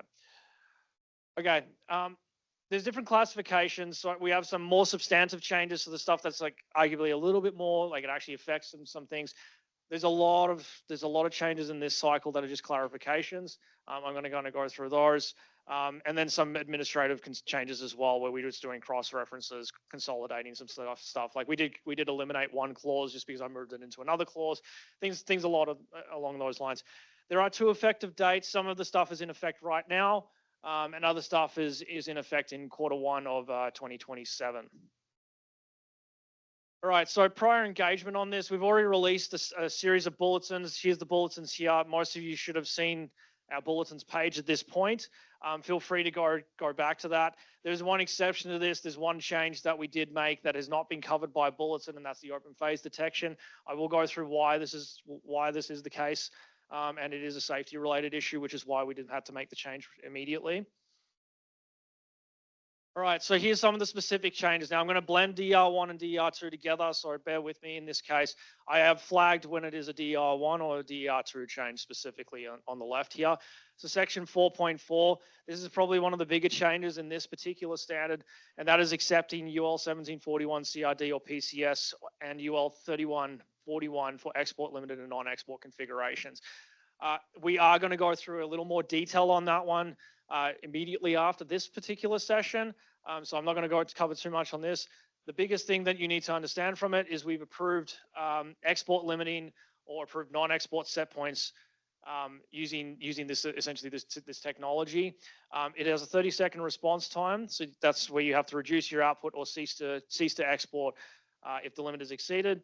It has to have fail-safe behavior and due to loss of metering or communications or any faults or things like that. Again, I'm going to go through this in a little bit later. I just wanted to touch on it very briefly because it is a change.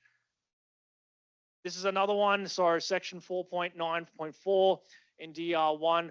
This is our default volt watt curve that we will be implementing in Q1 of 2027. All small MGs are going to be required to follow this. For those of you that don't know what volt watt is, when the voltage at your point of connection gets high, essentially it will force a curtailment of the generator. The idea behind this is to prevent tripping. So we do get a lot of instances where a customer will connect, the voltage will get high for whatever reason. There could be something that's happening on the system, and it trips off rather than curtailing because the voltage is not quite high enough. So we want to try and make it in a situation where that generator will actually curtail itself down rather than tripping. It allows it to enter service a lot faster. One complaint we do get from customers specifically is it'll trip and they'll be like, well, I keep tripping. I don't and I have to go and reset the breakers and all that stuff. It's like the idea is that this is supposed to prevent that. So that is why we're going down this path. We have a standard curve that we are utilizing. It is based on IEEE 1547 with some minor adjustments according to our system. But again, we don't want to be doing case by case unless we absolutely have to. So there are times where we can adjust this, but this would be the default curve. If you needed to go to a non-standard case, you would be notified. Anti-islanding, so this is covered in both standards, DR1 and DR2. The person who actually authored this is in the room. She's one of my colleagues. She spent the better part of 18 months to 2 years working on this one. So essentially what we have found from our research is if you use Sandia Group 1 and 2A inverters, generally speaking, your anti-islanding for an inverter it's essentially more effective. There are other methods that are utilized, but if it's group 1 and 2A, essentially it is more reliable. I need to address one thing very specifically. That does not mean that a certified piece of equipment, so let's say it does not use a group 1 or a 2A, that doesn't mean the certification is invalid. The certification may still be valid because the testing is done under very specific scenarios to get that certification. That doesn't mean you don't have anti-islanding protection. What we found with group 1 and 2A is that it is less susceptible to being influenced by other methods. So that means that it is, if you have a combination of multiple DERs, so you got 5, 6, or even 20 DERs, and they're all using different methods, if they use group 1 or 2A, they essentially are more or less immune to the effects of the other methods. That has been documented very extensively by Sandia National Labs, and they've done a huge amount of work on that, and as such, we've adjusted our stuff. Now, in terms of the standard, it is not prescriptive in this case. We're not saying you have to use group 1 or 2A. It is a notification to you that if you do not use group 1 or 2A, you may be subject to more stringent requirements. So it is up to you. On a good note, though, the vast majority of the ones that are coming in are all using this method anyway. So that does help. Yeah, this has all been backed by a whole series of simulations, whole stack of research. But it's just this one is guidance for everybody. Okay, enter service voltage. So this is DR1 and DR2 again. We relaxed the enter service voltage from 1.05 per unit to 1.06 per unit. That's just to line up with Canadian standards a little bit better. The default in IEEE 1547 is 1.05. CSA C235 allows for voltages to go to 1.06, which is why we relaxed the enter service to 1.06. Now, I will give fair warning. If you enter service at 1.06 and you're running at unity power factor, you're very likely going to trip. But the fact is that the voltage is within band, so yes, you can enter service, but it is at your own risk. PCS commissioning record. I'm just, again, very, very briefly talking about this. If you have to do a UL, if you're going to do UL 1741 or 3141 PCS, you have to provide us with a PCS testing record. We are going to go through that in a bit, but I have to write it prescriptively in the standards in order to be able to enforce it properly. But yeah, I'm not going to go into too much on that one for this point. I'm going to go on it later. Okay, this one is DR2, section 4.2 to 4.6. This is the EMT modeling requirements. Again, I'm going to just touch on this, but questions related to this, I'm going to push to the afternoon. There are tiered EMT modeling requirements that are coming in this new standard, and this is based on the DR size and also whether or not the generation to load ratio is high. PSCAD and EMTDC and EMTPRV, these are the formats of these EMT models that are predominantly used. There are other EMT softwares that are utilized. The difference is ISO tends to use PSCAD. We use EMTPRV, so I'm not going to ask for the other models. We require pre and post commissioning submission time milestones as well. These are all covered in 110-day packages and things along those lines. I will go through that this afternoon. And this is in effect in Q1 of 2027. Again, full session this afternoon, so I'm going to hold off on questions related to this one. Okay, a lot of clarifications that we've added to this standard for DR2. So section 5, this one should be self-explanatory. Three-phase services accommodate three-phase DRs only. We do not permit single-phase connections to three-phase services. This has been standard practice for us for a long time. I just had to write it in the standard because we've had a few applications that have come in like this, just to make it a little more clear. PCC measurement device has to be on the line side of the protective device. This again has been standard practice. The reason for this is if you don't do it on the line side of the device, it is almost impossible to achieve enter service correctly. For those of you that have the ICAP certification, I know there's a couple in the room at least, they would know this. You can't, it's not possible to do enter service without having it on the line side for larger sites. Section 5.5 and 5.17, that's a consolidation. They were both saying very similar things. We just consolidated them all into one clause. And basically it's got a single lockout and tag out point for aggregated generation is the only other addition that we had. Reason for that is just because it makes it easier on field staff to be able to go in and lock out if need be. Section 8.2.2, again, something that we've been doing anyway. We require a dedicated power supply for our box for the telemetry. And I've also added some data concentrator guidance on this one. And we've also added a little bit of notation on power plant controllers. There is one power plant controller that is currently in the market that is certified to IEEE 1547. We have specifically named it inside of the standard.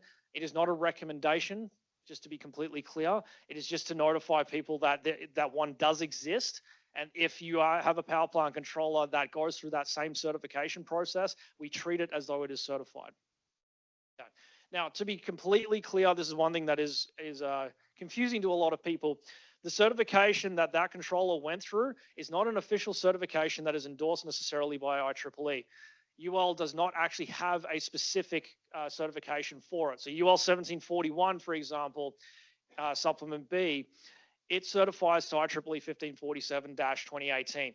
This particular NERDL certification, they asked the NERDL facility to be able to certify it to the control modes and the DMP points, and they did that. So basically, the letter states what they certified it to, but it does not have an official certification certificate. Just to be completely clear. Okay. Right. We've added a little bit of clarity on non-conformities for ICAP assessments. So this is section 5.9.4.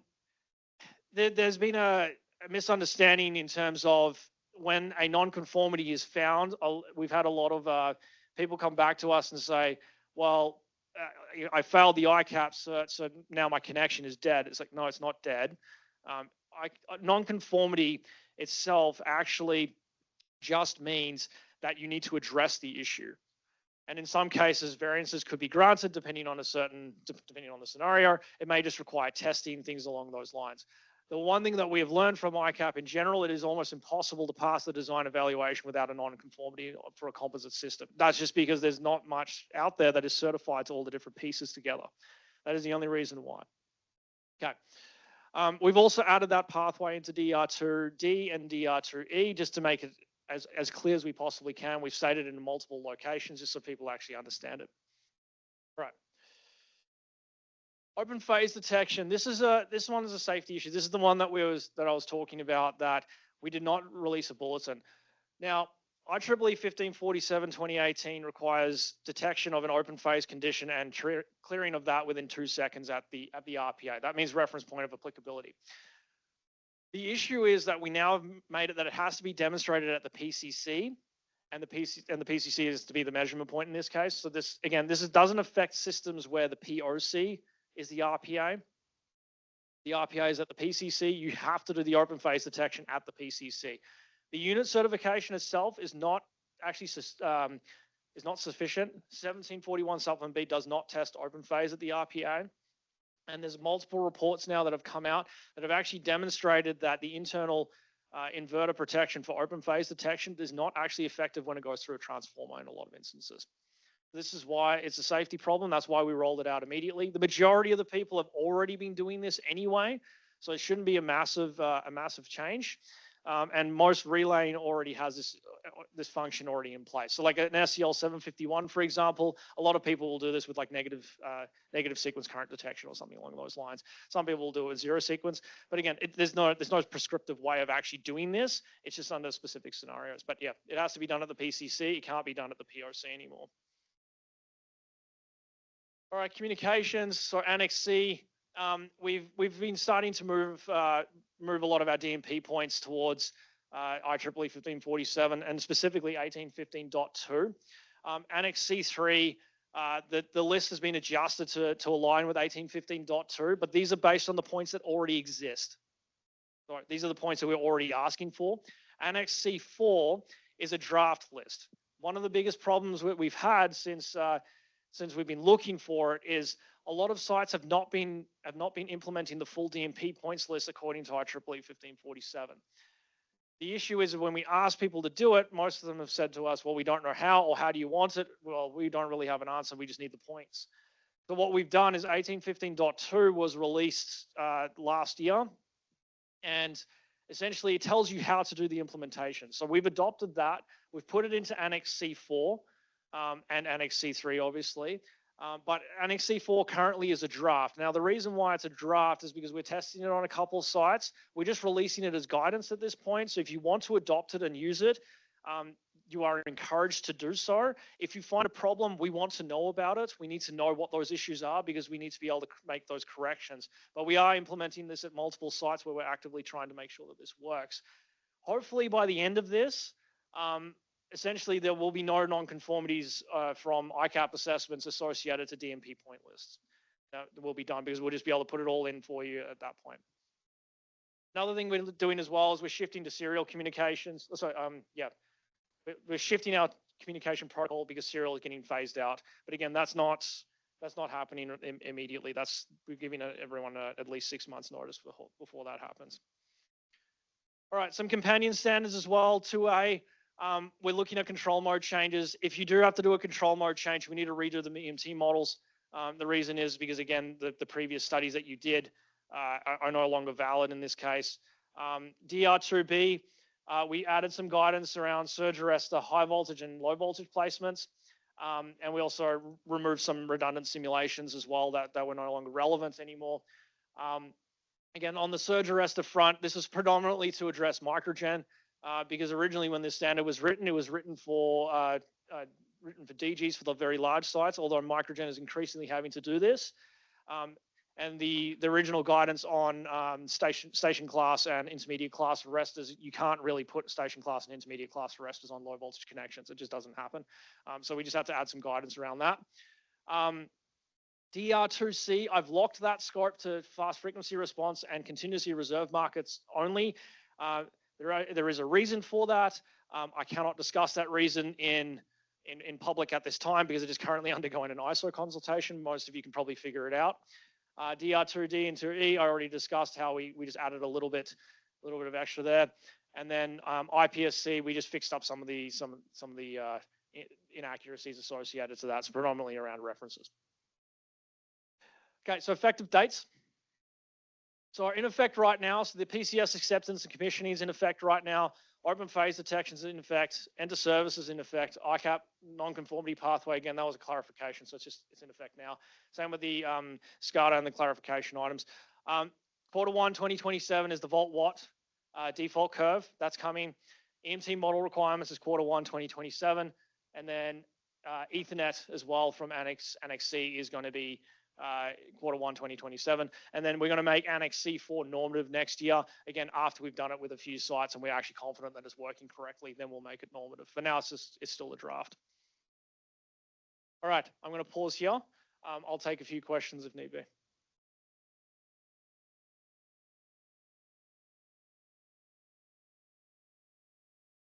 Q1 2027 effective dates. Is there any leniency to projects that have already been bid or started that will finish post Q1 2027 or in Q1? In short, yes. Yes. So basically, we're going to treat this with variances. It is a lot harder to integrate exceptions into a standard. It's easier to just put the standard out exactly as it is and then address the individual project, and we issue it through variance letters. But you can work with whoever the assigned engineer and the SRM is at that time. They can facilitate that. But yes, the short answer is yes. Projects as of January will. Yes, all new projects will. So, but anything existing, yes, depending on if it's DG or large MG, well. Yes. Yeah. .2 becomes normative. Yeah. What does that mean for existing facilities that don't utilize that?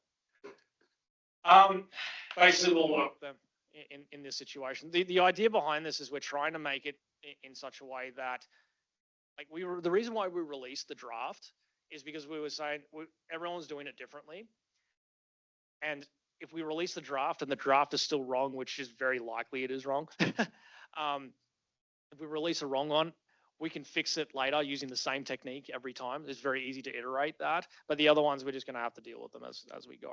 But yeah, the point is, like, these points were supposed to be in place from like 2019 or so. So like if someone doesn't have the points, we'll be telling them they need to go and put them in. But in terms of do they have to follow that exact format? No, we will just address them on a side-by-side basis. Anyone else? Yeah. In terms of expansions on existing projects, yeah, they're going to be are they going to grandfather in the previous systems? Or is it the same PCC? Yes. No. So everything has to be brought up. Yeah. Okay. But if you use a different PCC. Yes. Okay. Are you phasing out the serial connection for existing systems as well? If you want to phase yours out, you can. For existing connections, no, we'll continue to accommodate it.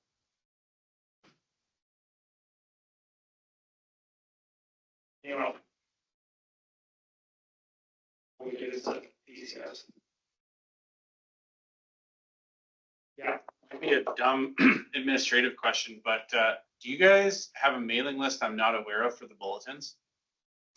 I don't know. No, we don't. It's on. It's a web page. The reason why we don't is because if we did, somebody'd say, oh, my email changed. So we just keep it on the website for all the bulletins. We do try and put it on PowerClerk as well. Yeah, we do try to notify that there's a new bulletin on PowerClerk. The eventual hope is that every single connection will go through PowerClerk, including the DGs. That's the hope. This is because it's easier to manage. And then that way it'll be on the PowerClerk homepage, essentially, that there's a new bulletin. But no, there's no schedule list. That you've released the bulletin would be nice. Okay. Because I don't, like, as much as I love you guys, I don't check your website every day. So, like. I mean, I don't check that website, guys. Yeah. Just throw us a bone on it, you know, like a notification that a bulletin's been released would be really, really appreciated. So, Yeah, I'm not sure how we can Achieve that, that's all. We can figure that out. We're pretty Yeah. smart. Yeah, We'll figure it out. we'll look into it. I'm just not sure how we would achieve it at this point. I mean, I did. Anyway, all right. Anyone else? You guys all absorbed all of that into your brains. It's very impressive. I mean, it helps if you've read it before. IEEE 8675309. Come on, somebody got that right. Thank you. Okay, good. All right. I'll stay here. We're going to continue on. Keaton, good job. Getting us track. Darren, I think who's next? Yeah, I'll start and then You're doing it. I do this one and then Darren stands up and he starts doing other things. These guys changed the agenda on me and nobody tells me. All right, so this one's specific to the PCS implementation. To be completely clear on delineation of responsibilities in this case, my role in this is writing the standard itself and writing the language to accommodate this. Darren is running the pilots and he's running the forms. So I'm going to go through piece by piece what the clauses are, but then Darren's going to come up and he's going to go through the form itself. So to be completely fair, the form is still brand new. If it doesn't work, we will change it. But this is where we're kind of at this point. I could go through the outline, but I don't really want to. So I'm just going to move on. All right, so where this fits. Okay, so PCS acceptance was introduced in DR1, section 4.4 and section 4.10.8 in this cycle. Again, we did go through it in the bulletin. This session is mainly on the technical component of it. The detailed process is handled through the interconnection workflow, and Darren will go through how the PCS form actually works and what we expect to see on that front. Okay. All right, so what it is and why it exists. So a certified system that controls the output to hold export within an approved limit and an approved measurement point. Essentially, what we were doing in the past was if someone wanted to do a non-export connection that was considered to be smaller, we were requiring them to use a 32 relay.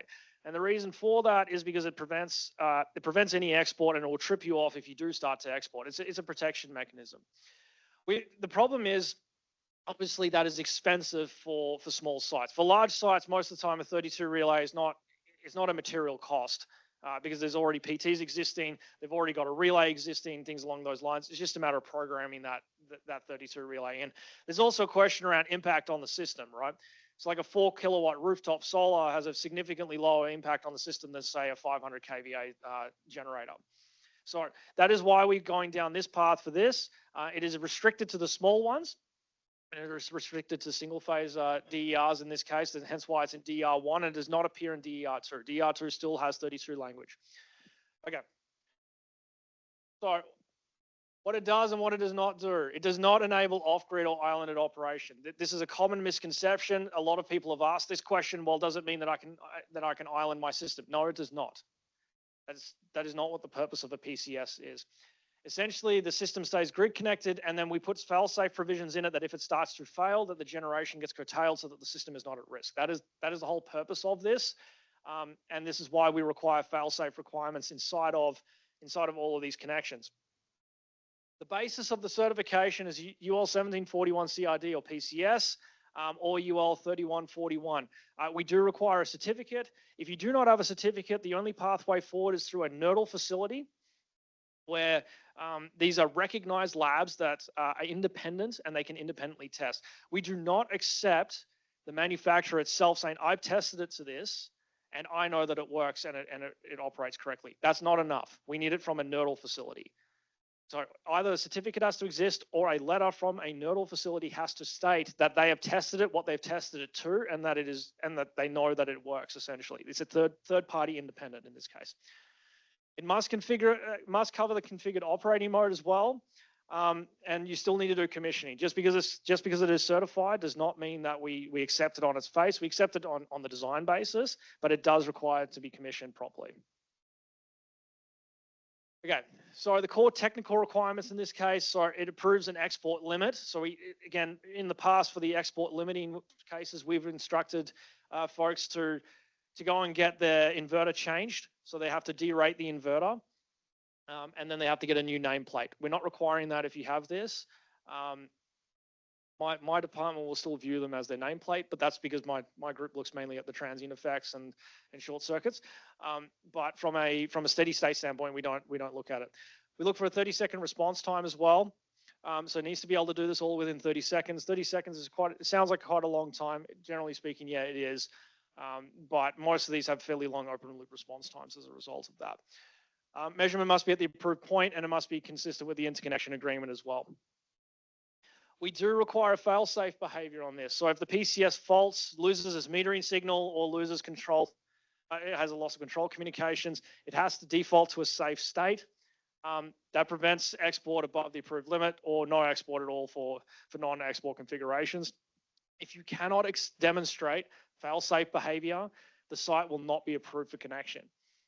And it must be demonstrated at commissioning. This is the main thing that we're worried about, is that it has that fail-safe technology.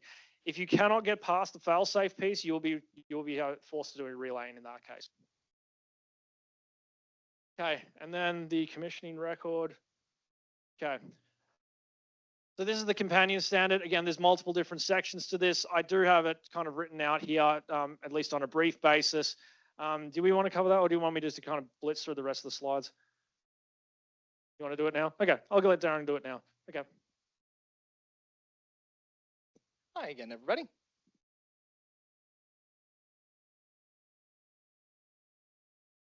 Hi.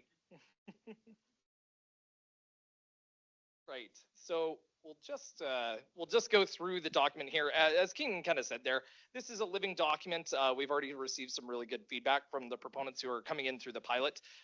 Yeah, so we'll just do a really brief kind of page over here. We'll do one in more detail if your project is going through the PCS pilot, obviously. Really, it's defined by 3 stages. There's stage 1, which is that design evaluation, looking at certification and that fail-safe behavior that Keaton was talking about. And then stage 2 is really just a commissioning record. You submit a plan of how you propose to commission the system, demonstrate that behavior, and then actually make a record of that. And then stage 3 is that kind of that post-commissioning submission. Any sort of test results or evidence that you gathered through that process. So there's some definitions, we've already kind of covered that through previous sessions here of who all these groups are. But then, then there's some timing, some rules and document structure, just kind of showing how to use. Really just blowing ahead forward here. A lot of it is really straightforward. Site information, PCS equipment information, measurement location, and the methodology, and anything that is controlled by the PCS. These are some key things to highlight. And then also certification. To Keaton's point from earlier in the standard, if there is certification for the device, the certification file, which standard it is certified under, and then where you are determining the fail-safe behavior from, whether that's through a report or manual. A lot of these should be given in through as attachments. The more evidence, the better, is kind of my philosophy for this. And then control philosophy. How does power get curtailed? How does it actually export as controlled? And then especially 4.3 and 4.4. I believe these are covered under the actual certification itself, 1741 CRD for PCS. But there should be no homeowner kind of post-commissioning modification of export limitations for that safety factor, right? So demonstrated evidence of that. Declared fail-safe and safe state behavior. Again, we want to see what the manufacturer has to say about this. We want to understand how it has been designed. It's not really a prescriptive thing. We want to understand explicitly how the device is functioning against, loss of a control signal or loss of a measurement.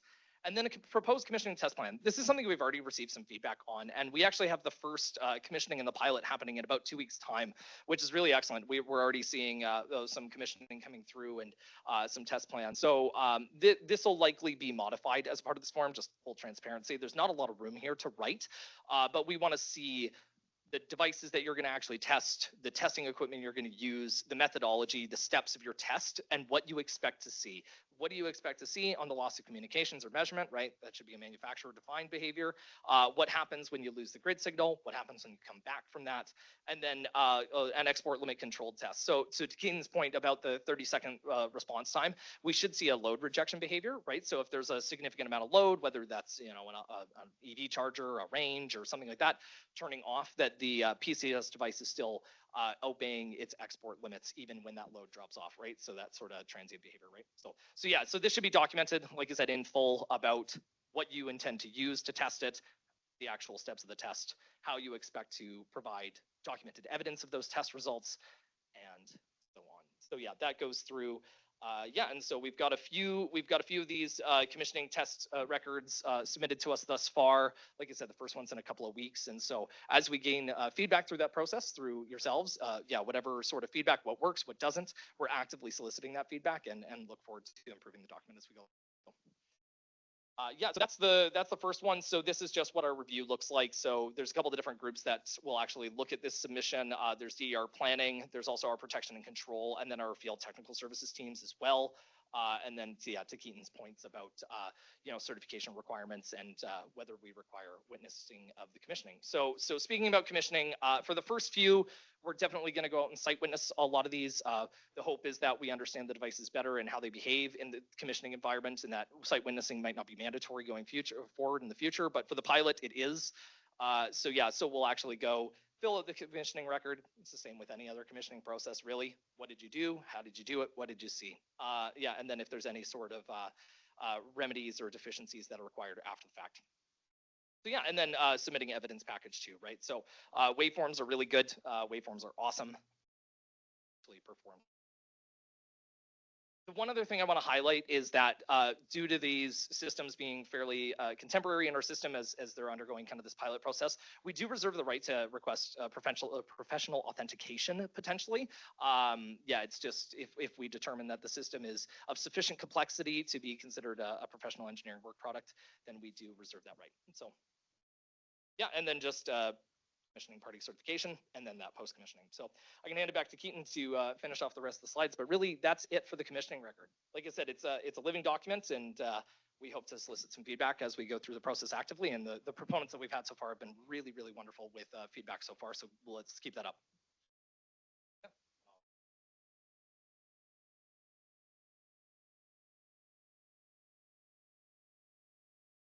Everyone heard Keaton say the word nerdle, right? Like that wasn't just me. It's NRTL, yes, nerdle. Okay. Yeah. It basically means it's a national testing lab. You can get them all over the world though, so it's. So everyone else in the room understood nerdle, and I just thought it was funny.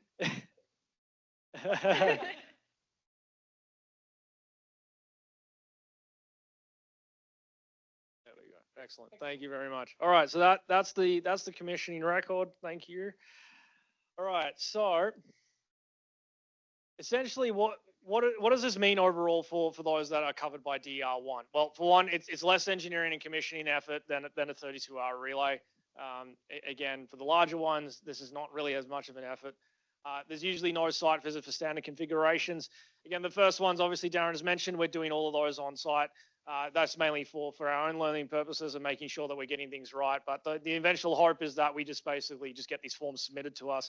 There are some instances where we will go on site still anyway, but that will be up to engineering judgment in those cases. They're more for non-standard cases. It's a faster, more predictable path for an interconnection for people that are doing non-export as well or doing export limited. And the clear evidence requirements reduce back and forth on acceptance. So basically, we're trying to find a pathway forward for the smaller ones without having to go through complex relaying in these cases again. So it wasn't something that was available to us before, but it is something that we've done a bit of work on lately to try and make everyone's life a little bit easier. All right, and I'm going to pause here now and going to open up the floor for questions before we get into the real meaty stuff after lunch. Yeah. You gotta excuse my ignorance, but this PCS is just applying to non-export small MG? It's a non-export and export limited small MG. It's small MG only, yes. Anyone else? Yeah. That, the fail-safe conditions. Yes. I think it was like 3 you listed out on the Yeah, slide. yeah. Do we need, like, we need to demonstrate all 3 fail-safe We conditions? put it all on the form. Need to see. Yeah. So It's specifically on the form. The idea behind the form is we're trying to make it as this is exactly what you need to do. And that's it. well, this is how we're gonna show. Yeah, yeah. This is how we're gonna show. Exactly. Yeah. That's the idea behind it, yeah. Anyone else? Sweet. Really clear. This is excellent. Yeah. So is, if you have a customer that, so already is at their 100% limit for consumption, and they want to add some non-export PV, and you have your PCS, is this going to be something that's possible for add-on to new systems if you can make additional PV export limited or zero export? Okay, I need to make sure I understand the question. So you got an existing site. Yeah, I'll just say it through to make sure that I understand. That's correct. So you got an existing site. Let's just say 20 kilowatts, just to make it, 20 kilowatts, and you want to add, say, 5 kilowatts to it. The answer to that is it depends. For a few different reasons. If you have the PCS there, that PCS is still valid. Okay, so that's not, you're not worrying about on that export front. The question is does it trigger a change in standards? That's where the biggest question comes in. If the answer is no, then yes, you can just go ahead and you just still got to put the application in so we have the nameplate at least, but there won't be any extra commissioning pieces.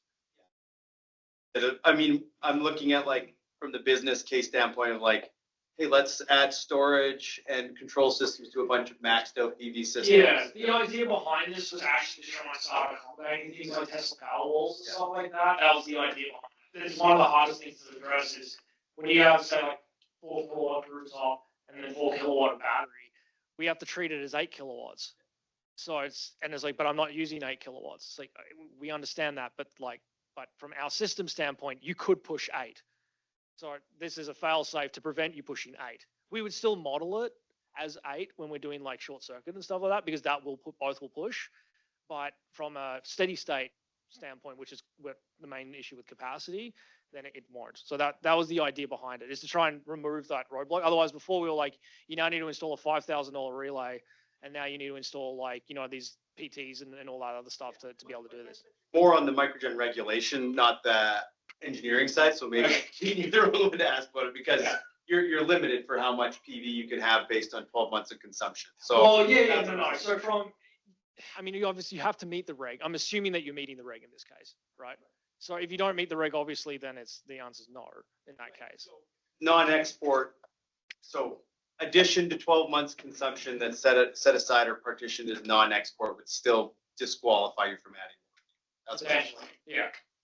Again, you have to still meet the determination whether you meet the reg versus the technical requirements are totally separate. Like a mile wide interpretation, right? Yeah. No, so that's the one thing that we try to be very clear in this set of standards. You'll notice I don't mention microgen in any of the standards, because microgen, from our standpoint, from a technical standpoint, there is no such thing as microgen and DG. It's a DER. DER is a DER. So from a technical standpoint, they're identical. Going to be up here next, right? So no, we don't bring the regs in.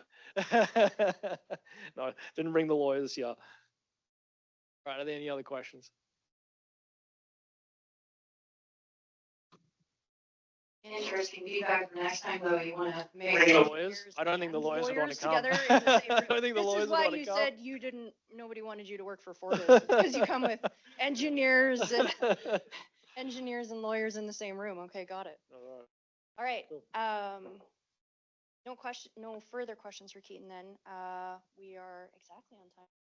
Excellent. It's a good thing you talk fast. Okay, lunch, which is why you're all here. Yes, see? Excellent. So lunch is being served in our lunchroom where you got your water. Please 100% thank your chef. Her name is Eva. She's the most wonderful woman you will ever meet in your entire life. She has been doing our catering at this building for, I think, as long as I've been alive, but don't tell her I said that. And it's fantastic. We're having soup and sandwiches. Right. Okay, so for this afternoon, essentially what we're going to be covering is the DER EMT modeling requirements, the technical basis behind it, and its implementation. Now, this has been released as a draft standard. DER02F was released. It is not in force currently, although you are encouraged to use it. The clauses in DER2 have been placed as well, so that is what the normative language looks like. Obviously, it's not in effect just yet, which we have flagged within the standard. Didn't really know a better way of doing it, to be honest, because it is integrated into the standard itself. So it just makes it a little easier if I just put it in and then people can understand where it's going to be. So what we're going to do is I'm going to go through these slides. It kind of goes through what the basis is behind all of this, kind of why we're doing it. Then it's going to go through some of the actual requirements itself. After that, I'm going to open up the floor for questions. The questions will be for anything, not just related to this. I just wanted to make sure that we deliver this information first before anyone asks any questions related to this, but then we can open it up in general for any standards related type of question. All right. So I will actually go through this one's outline, unlike the other one. So basically, I'm going to kind of go through a little bit of the history of the DER space within FortisAlberta, what the purpose of EMT models are.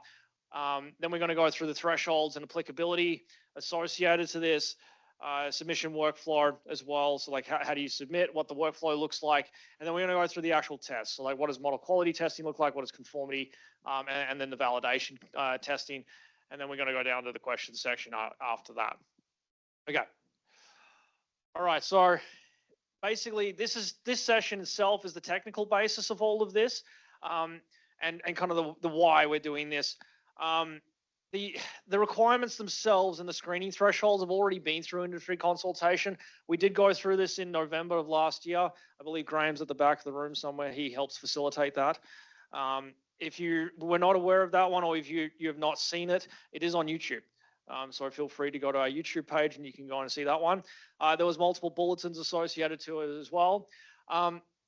So the focus today is mainly on like how these requirements work and what applicants should expect. This is kind of like our phase 2 type of engagement associated to this. I will reiterate a lot of the stuff that was discussed in November. So for those of you that did not attend that, it's not like you're going to be left in the dark, if that makes any sense. All right, so this is just to kind of give perspective for people. This slide is a slide that I've pulled directly out of what I present typically at IEEE conferences. We just got back from the GM actually in Montreal.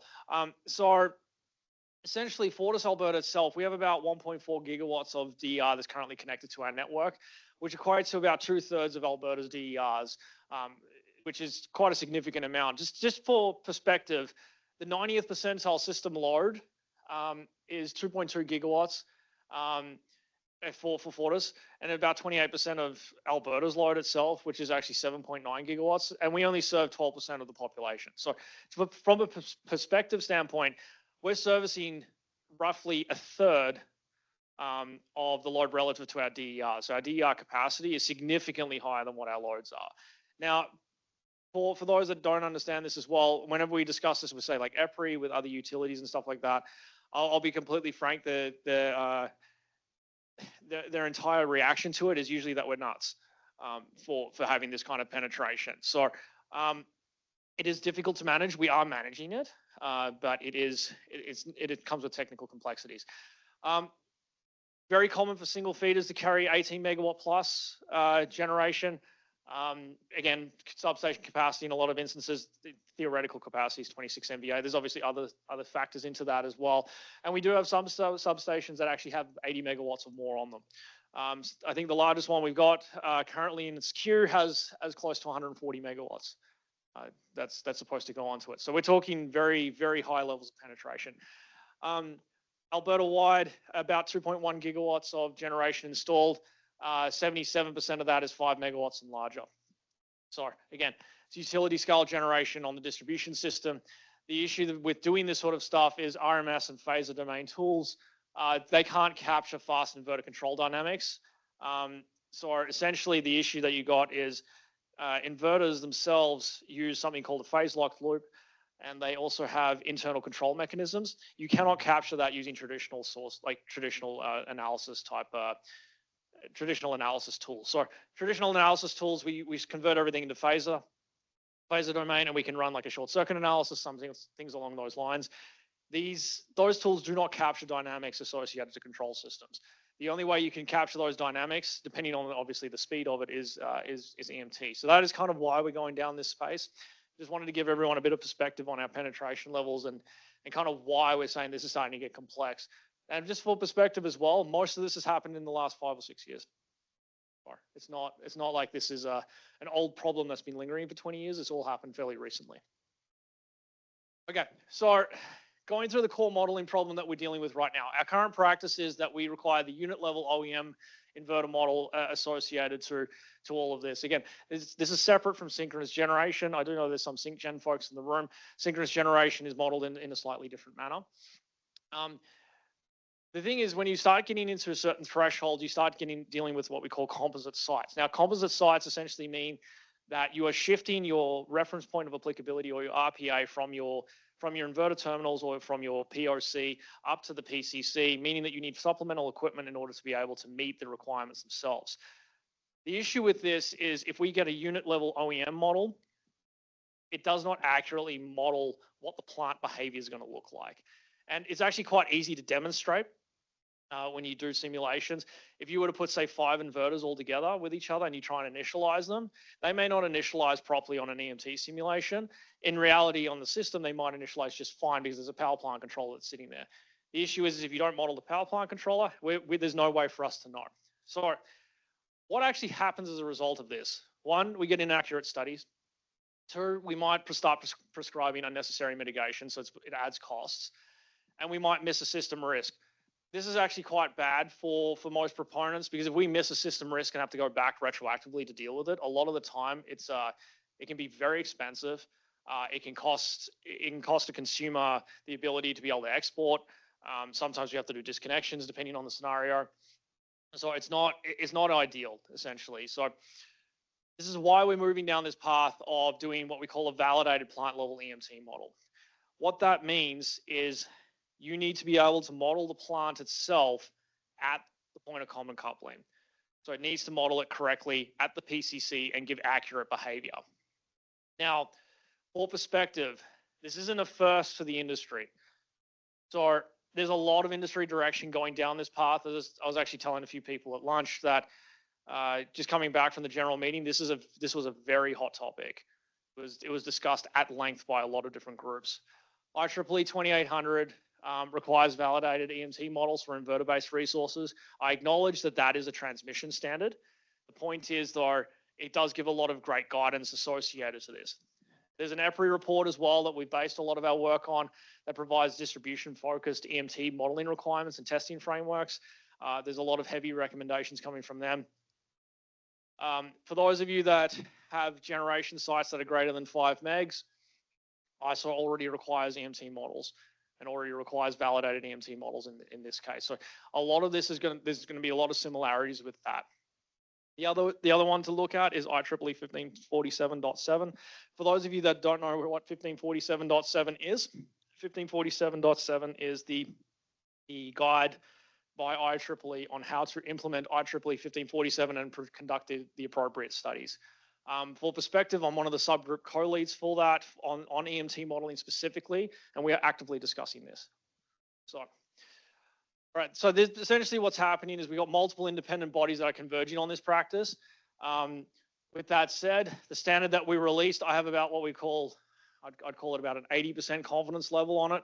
I still think there's got a little bit of work that needs to be done, but it was in a state where it could be released at least for industry feedback, which is why we released it as it was. But it's not final by any stretch. Okay, so this is the part that was discussed at the previous session. So this is the clause itself and the modeling applicability. So essentially, what happens is that we're using the 500 kVA limit. So at 500 kVA is when this requirement starts to kick in. Now, where we got 500 kVA from, it came from IEEE 1547-2018 directly. This is a threshold that requires everything to shift straight to the PCCs, very strictly. Now, for those of you that have, again, like ICAP certs or have worked with 1547 more extensively, there are other criteria where you might get shift to the PCC, such as breaking zero sequence continuity or something along those lines. But generally speaking, the threshold is 500. It's a recognized value that was discussed by a lot of industry experts. And it was basically a consensus on where we came up with this number. It's not exactly a hard physical threshold, but essentially, generally speaking, when you get to the 500 level, you start to shift to the PCC, and the site is big enough that essentially a power plant controller or something along those lines will start to have to be implemented, meaning that essentially your inverter certification more or less just goes out the window for a lot of different things. Yeah. So we've adopted that value on that basis. It's because again, it's defensible as opposed to coming up with a value on our own. So the actual requirements itself, if you're greater than or equal to 500 kVA, you will be required to provide a validated plant level EMT model. If you are less than 500 kVA, but the generation to load ratio is high, you will also be required to provide a validated plant level EMT model. If you are between 500 kVA and 167 kVA, but you're not high ratio, the OEM model will suffice in this case, or an aggregated model. And if you're less than 167 kVA, there is no EMT model that is required. Again, this does not apply to anything that's in like the DER1 type territory. This is exclusively a DER2 standard. Yeah. All right, submissions. So there's no per project screening in this case. Every project's within those tiers is required to do it at the interconnection. This will be specified within the DLS as to what we require. The reason behind this is, again, the distribution system keeps on changing for us. What we study today may not necessarily be what we need to study tomorrow, or even in 6 months, or a year, 2 years. There's a lot of instances where a DR connection's already occurred, and maybe a couple of years later we're having a problem, and we're having to rebuild models anyway already. Getting models after the fact is extremely impractical, borderline impossible in a lot of instances. We are currently going through that with a few different groups. It is extremely difficult. So for us to do it after the fact, not really possible. Most proponents as well don't necessarily have the skill set in place to be able to provide those models to us either. Okay, so the workflow itself, the submission workflow, there's multiple different places for this. Pre-commissioning EMT is the first piece that you need to do. That's submitted with the 110-day package. So that's the model itself, the model quality testing, and the conformity testing results as well. So these are all the preliminary things. So the idea behind this is not meant to affect timelines, because this is meant to be run in parallel with a lot of different studies. Then after that, at the post-commissioning validation as well, that's submitted with the operations package. That's where we get the as-built model and a validation report.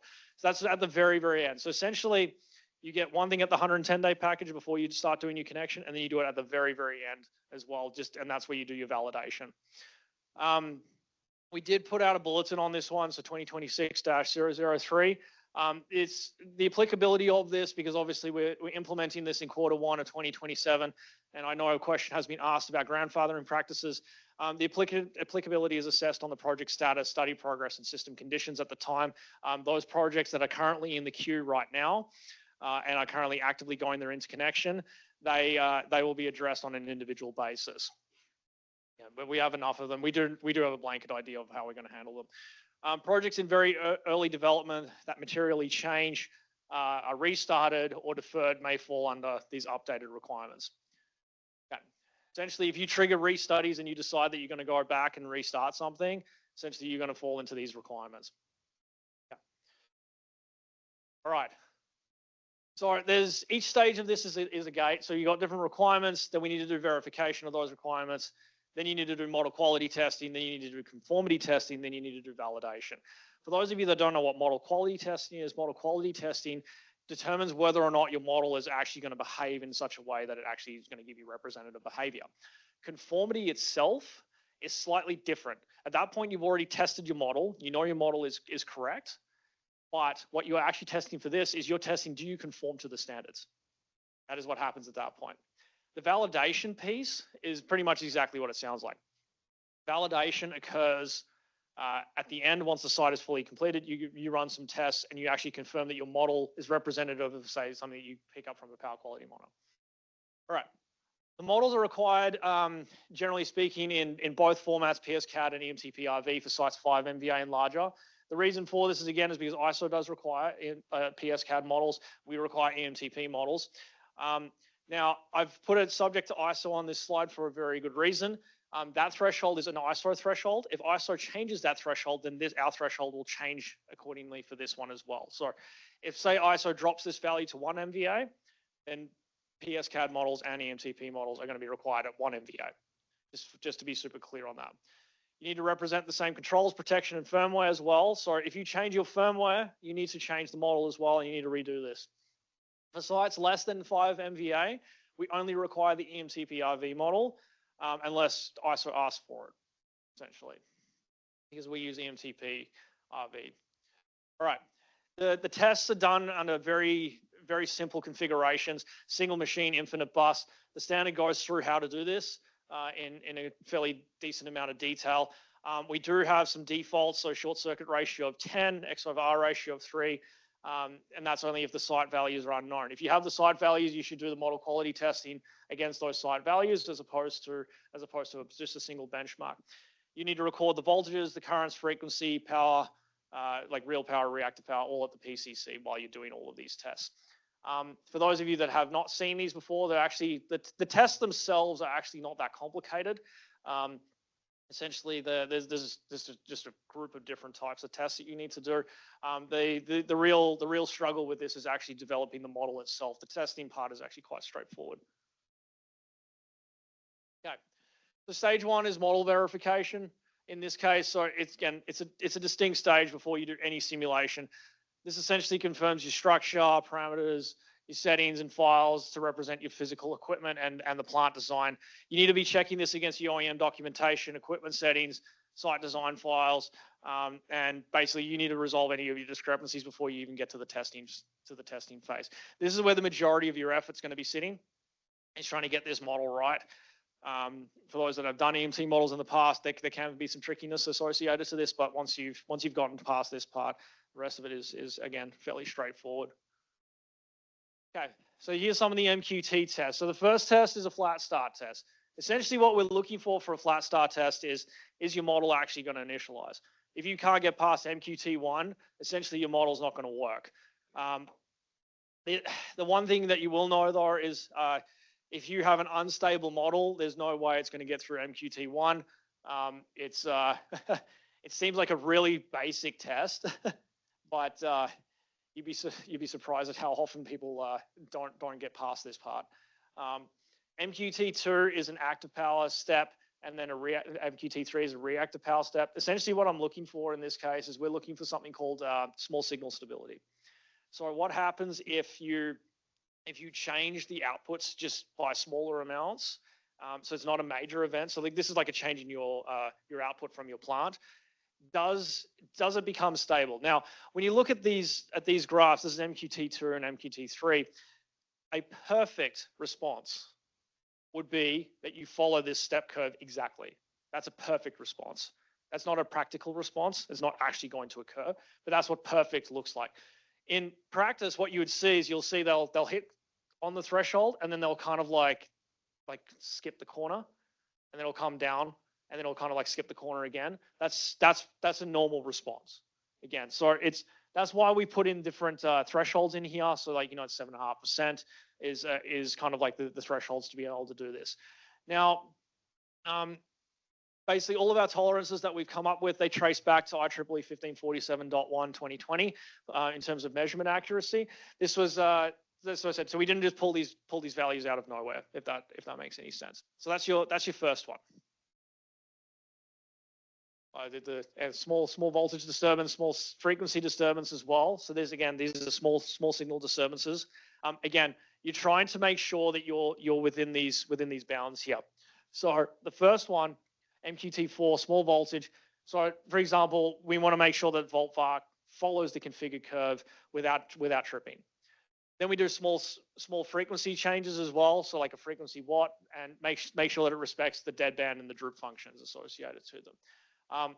Essentially, what it does, what these particular ones do, is they prove autonomous voltage and frequency support behavior, and it does go back to your conformity at some point. Again, there's a lot of things in IEEE 1547 that talk about grid support, so frequency support and voltage support. Essentially, we're testing for these under small signal conditions. The next ones that we start testing for is MQT6 and MQT7. These are what we call large signal stability. So these are more like behaviors under fault type conditions. So our main things that we're looking here is ride through type behavior. Does it actually ride through correctly? So our MQT6, for example, we got large voltage. Does it ride through 0.7 per unit? Does it have a momentary cessation or a trip at 0.3 and 1.3 per unit? Again, there's a lot of different values in here that we look for. The one thing that the standard does do is we have put a validation form at the very back of the standard that goes through every single test and every single pass-fail criteria to make sure that you know whether or not you're passing or failing, and it makes it as clear as we possibly can.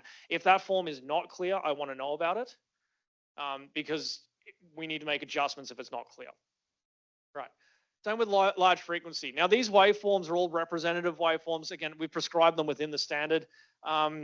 We have tried to match them as closely as we possibly could to other standards. So ISO is one of them. EPRI was another one. We did have a look at ERCOT's requirements as well. They're in Texas when trying to develop some of these. So we did try to get a lot of similarities associated to this. So again, if there needs to be adjustments on that front, we're open to making those changes as well. Right.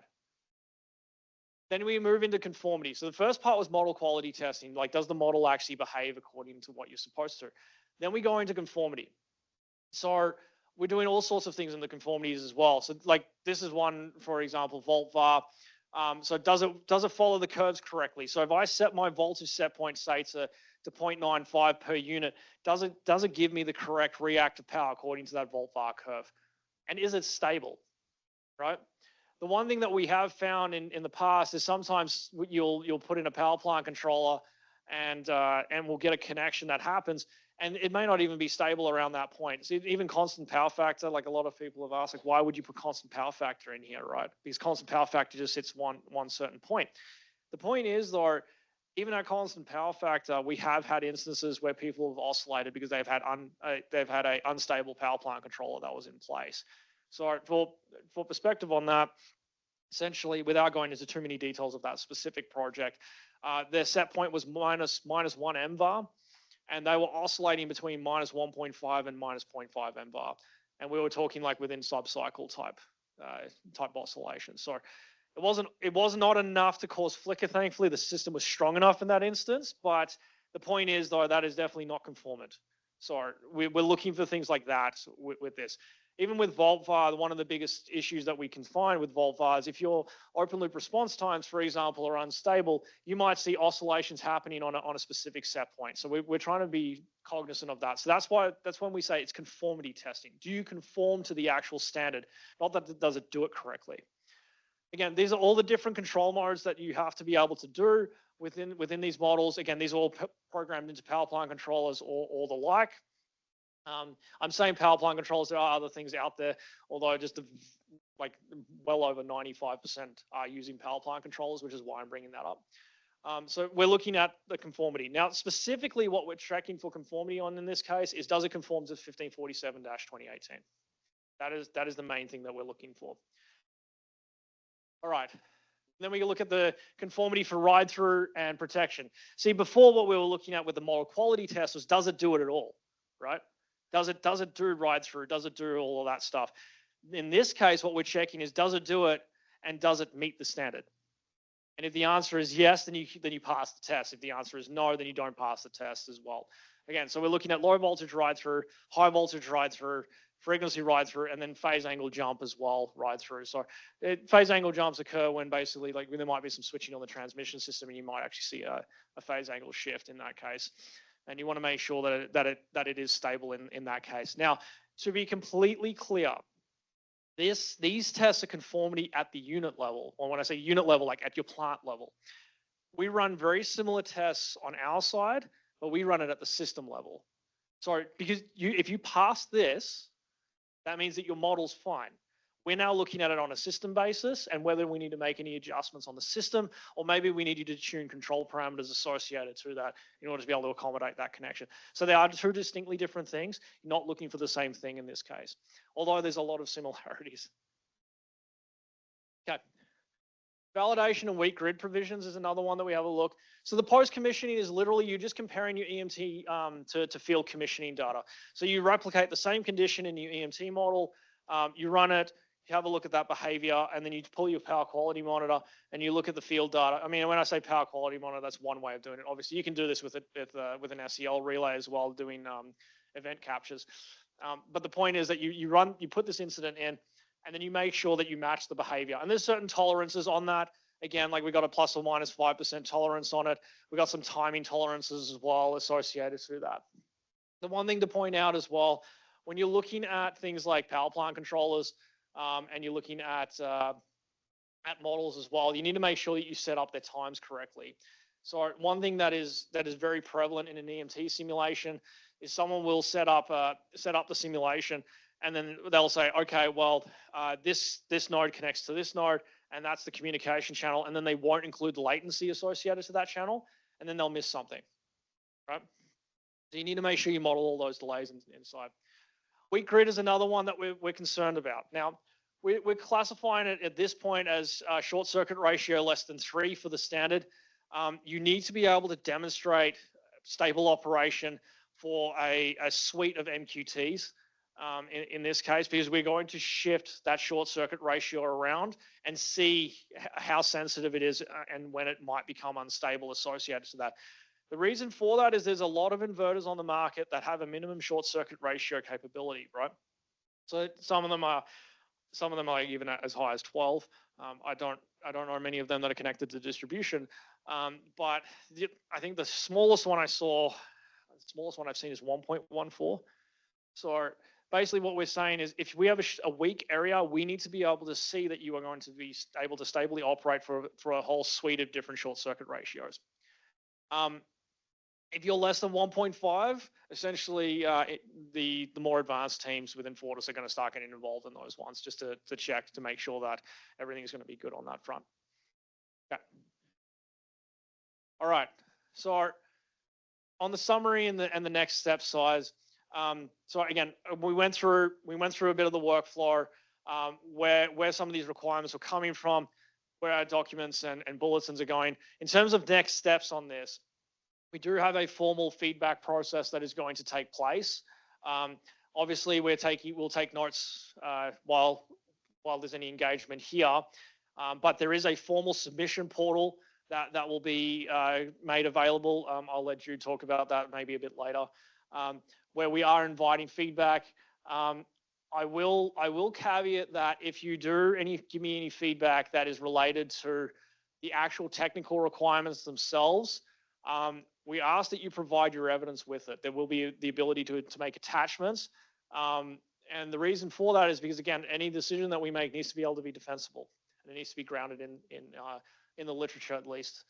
So that is why we do ask for that. But there will be formal feedback. Once we get that feedback, we'll be able to respond to that, and then we will be releasing a final out at some point. We'll have to make the decision as to whether or not we release a second draft or not. But it'll be based on some of that feedback that we get. All right. Now I'm going to close it out here and open the floor up for questions. Any questions that are related to this is all welcome. Any questions that are related to anything else that's previously been said, or just general questions as well in relation to DER interconnections, are welcome at this point as well. So we got plenty of time. I did do this intentionally to make sure that we had plenty of time. So yeah, feel free.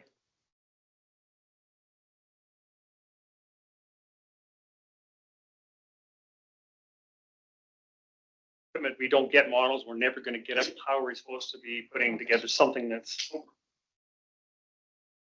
Okay, I got a mic. This could be dangerous. One of my problems is we do put together plants with the used equipment and we have existing plants, we have no models, there's no way we're ever going to get models. Yeah. What are you expecting us to provide to you as part of this when we really don't have a source? If there's no source, you might want to reconsider purchasing the equipment.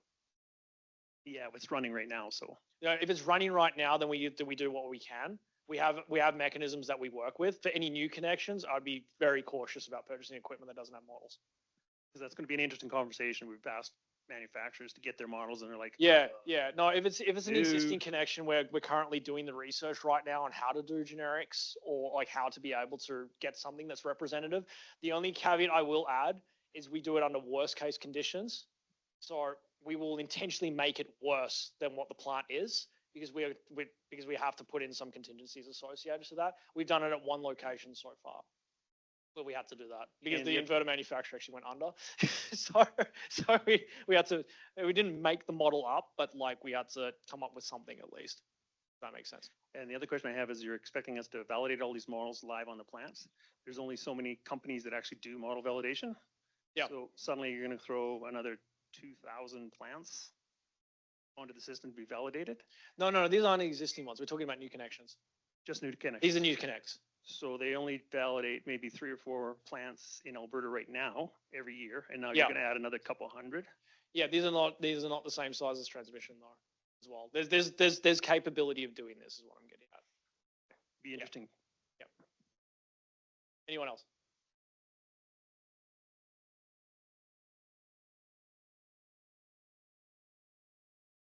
It's any question. Sorry, go ahead. Yeah.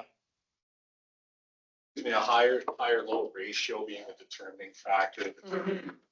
What would be the example of a high or low ratio that is kind of in the middle? Is there a murky middle where there's a murky middle at your guys' discretion? There is a murky middle. There's a very distinct threshold for high. High is a ratio of 1.4. It's in our DER2B standard is where it's classified. It's very explicit. So if the generation is at least 1.4 times higher than the load, that is when you class as high ratio. Medium ratio is between 1.4 and 0.8 or 0.6. It just depends on the grounding of the load. If you want to be super conservative on it, it's between 0.6 and 1.4. And then anything less than 0.6 is classified as low ratio. Specifically where those thresholds come from in relation to transient overvoltages, and that's where you start getting transient behaviors. The problem that we have with this, the reason why we're using that as a classification is if you have a transient event, right, and let's say, for example, the event stops. So like you get a fault, it then stops within like a fraction of a second because it's a temporary fault. You still need to check to see if that power plant controller is going to come back to stable operation. So that's where the problem comes in. Next question. Yeah, I'm restricted to this. You can put it anywhere. Yeah, go ahead. Converter models, like we're getting the PSCAT or the MTP model from the manufacturer. Yeah. When it comes to the power plant controller, is Yeah. that sort of the same expectation that we'd be getting the control loops and the behavior of that control? I mean, it'd be easier. It'd be easier, but it's not the expectation in that case. That can be developed. That's validation. Yes, that can be developed. It's actually, if you actually go to, again, I just came back from the general meeting, right? And a lot of the transmission guys are actually talking about not even accepting the OEM models anymore, and actually putting them through MQTs and actually making the OEM prove that their model is actually valid because they're actually finding that a lot of them are not. We haven't gone down that far yet, but we'll see what happens. But generally speaking, it'll probably get picked up at the plant level anyway. But yeah.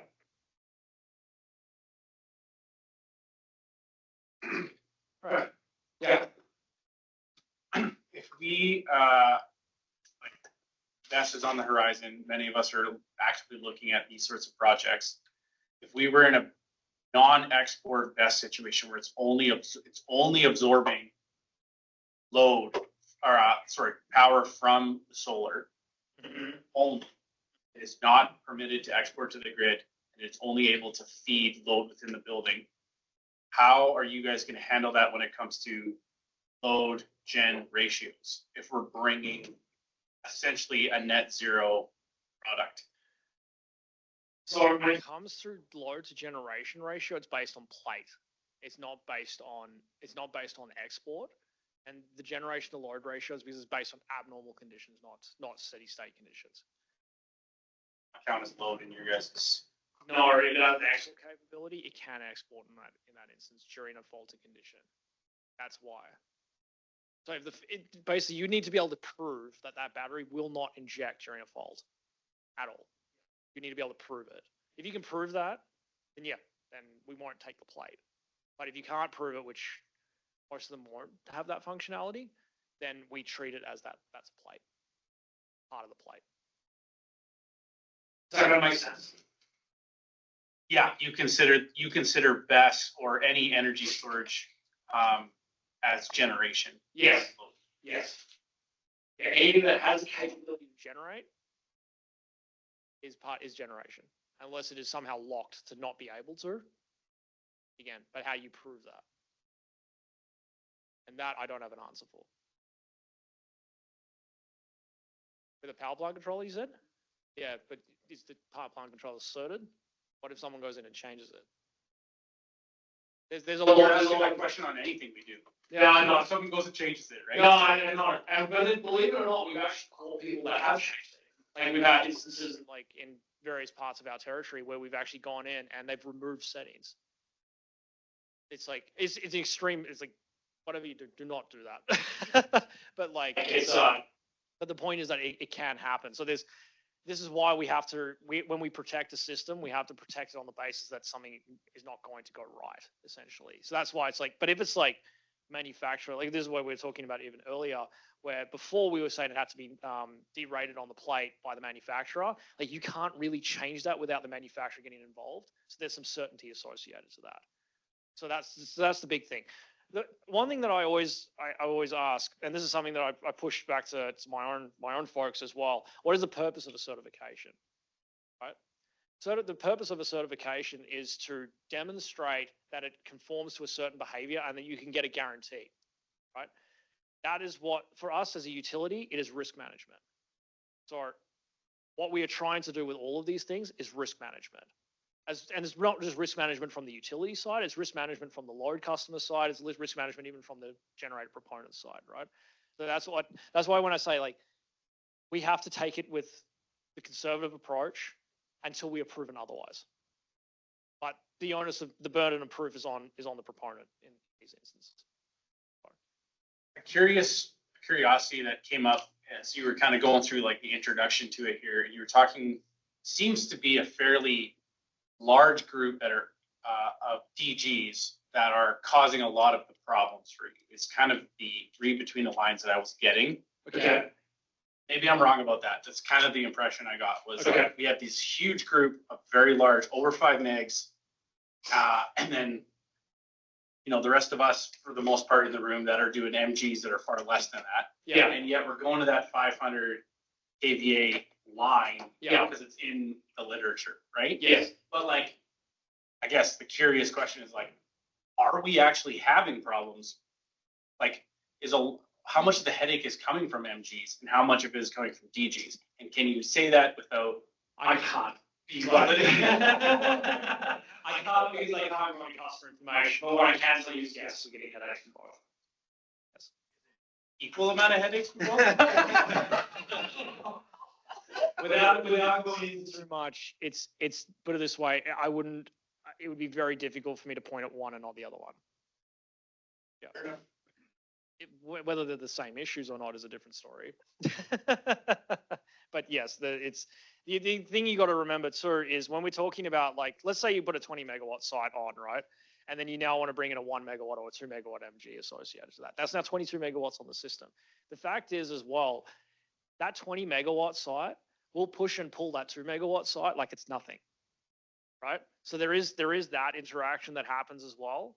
So it's like, it's not, that's why I said, it sounds like a very onerous requirement, but the point is with that requirement is we're actually protecting both the customer and we're protecting both ourselves. Well, we're trying to catch the problem up front. The one question that's been raised in the past has been like, well, why don't we just deal with the issue when it's on the system already, right? That is extremely difficult to do, and it can take years sometimes to be able to do it, and then people get very upset about it. So it's like we're trying to take a more proactive approach as opposed to a reactive approach. in these types of instances. And again, the one thing is model fidelity. Like it's a very hot topic right now, especially with other utilities as well, and with a lot of the research institutes. And that's just because like a lot of the stuff we're trying to be able to do with the system, you can't do it, right? Unless you have good models. The one thing that everyone's asked for is like, how many people here have had nuisance trips, like on their generation sites? I'm sure there's plenty. You don't have to raise your hands. It's fine. The reason is because like we get a lot of them, right? One of the solutions to that we are trying to implement right now is dynamic voltage controls, right? But we've got a handful of sites that we're doing it with right now, and we're having a hell of a time doing it. And it's because the models are not very good. So it's like without those models, we can't do this properly. So it's like you will trip less if we do this, but we can't do it because we don't have the models to be able to validate it properly. So it's kind of like it's a chicken and egg situation, essentially. So we're trying to figure out ways to be able to push this forward and help everybody at the same time. As I said, may come across as though it's like it's just us that gets the benefit, but it's really not. It's everybody that gets the benefit associated with these models. Anyone else? Yeah. Where do you see this PCS implementation going in the near future for standard residential inverters that are on, feeders that are tapped out? Yeah. Obviously managing utility side, but is it going to start getting regulating, production, annual production? Is it like, where's the future going with this PCS? Because it's brand new to us now, and it's going to solve some problems. But like, what do we see coming in the next few years? In what site? I think you understand a little bit better. So right now PCS is being used for non-export applications, right? Are you just so I'm clear? Excuse me if I'm wrong. Are you asking if we're going to use the PCS to regulate annual production? There was a concern that was mentioned and brought up in other conversations. Yeah. The ability to manage the inverter and take that overall output and have some sort of control. Is that something that we're heading to in the future? That's a separate out of the PCS. The PCS specifically is related to non-export and export limiting. Where I think you're moving to is more on a DERMS side, right? DERMS is where, yes, we will have that control to be able to curtail under certain instances. But the point is when we're doing that, that's again to accommodate dynamic hosting, but there's scheduling associated to that. There's different ways we can do that. We only will ever tap into another control when we need it under certain circumstances. If the system's going fine, we're not going to touch anything. So it's only under situations where, like, say, capacity is getting reached, for example. Right now, if capacity gets reached, let's say, for example, reverse power flow on a substation transformer hits, and we start getting phone calls from Altlink, we're phoning generators to turn them off. Whereas we would do this automatically. So we would start to curtail them. But no, the intention would not be to try and curtail people's generation. It would be for operational situations only. I'm thinking more. Not the PCS. It's more the DERMS. But yeah, that one, when we do start to get to that stage, again, we'll bring it up more, because the plan would be to do that on like maybe 1 or 2 feeders to start. Make sure that we're getting that to work before we start doing mass rollouts on that. Right. There was another hand somewhere, I think. Yeah. Right now, like one of the big gray areas is like, how do we model existing generation, like aggregate generation?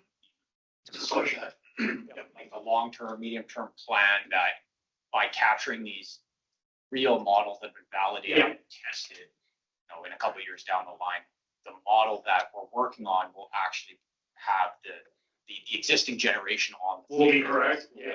Yeah. That's on us.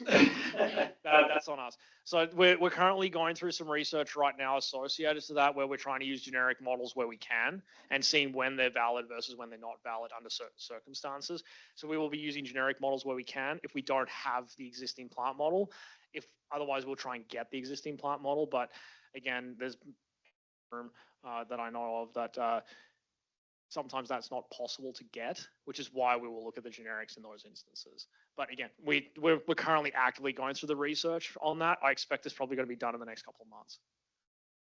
And we'll try and publish it maybe next year, but we'll use the results immediately once we have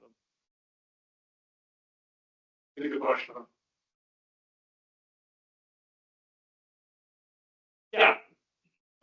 I'm back to Annex C4, the IEEE 1815 points. Yeah. I know a lot of those, there's a bunch of dynamic trip points on there. Yeah. And those are currently in the standard, but how are you addressing the fact that most relays don't take dynamic trip points? Yeah, they need to be programmed in. Yeah. So that the relay doesn't take it, you can program it, set up contacts or something along those lines. Okay. The expectation is that eventually we figure it out, actually. But yeah, so most of those, pretty much all those points can be programmed in at some point. Maybe not necessarily the relay itself, but like an RTAC or something along those lines. And not necessarily endorsing an RTAC, just to be super clear. Just that's the predominant one that seems to come up. But essentially, yeah, it's expected to be programmed into the power plant controller.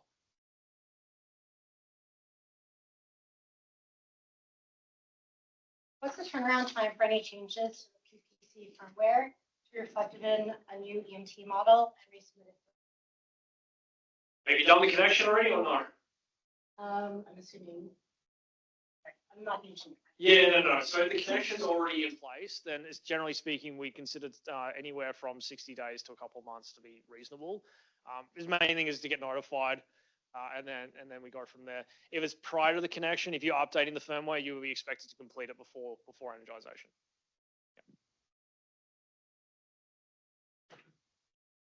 You know.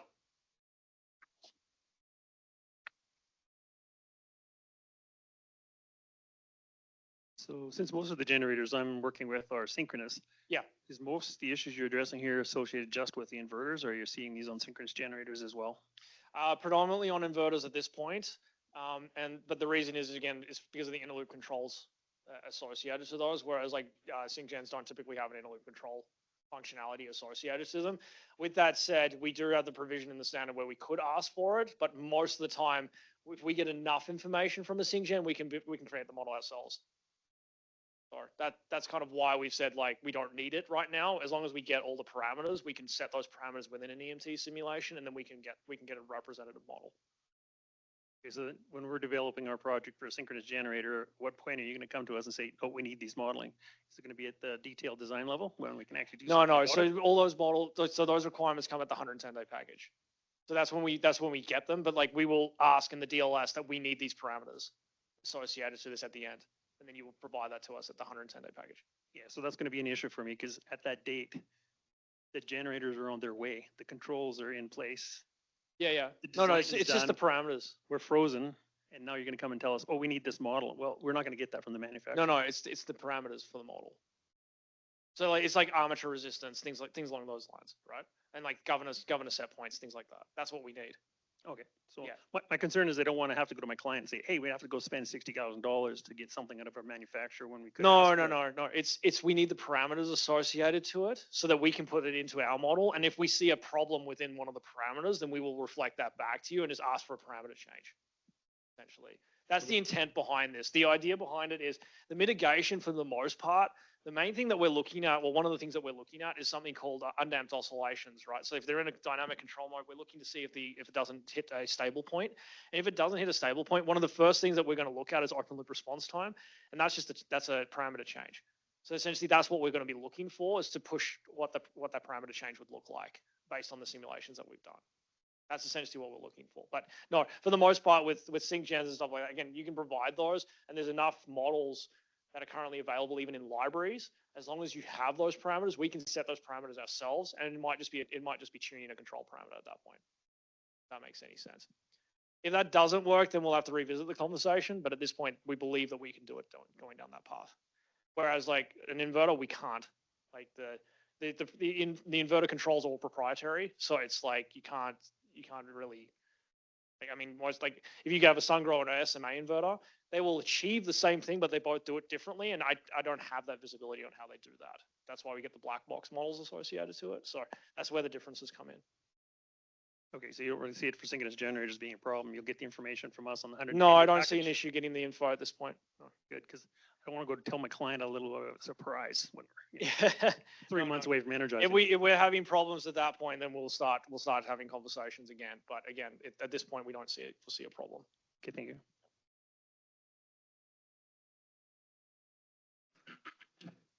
All right. I question for everybody in the room. How many people put into their business platform like a caveat that once the studies are done, or once the EMT, whatever he said, is done, and if there's anything that has to be done from a utility standpoint, that you tell your customers that it's out of your control, and these are things that come out of this detailed level study and studies. Are we baking that into your conversations early on?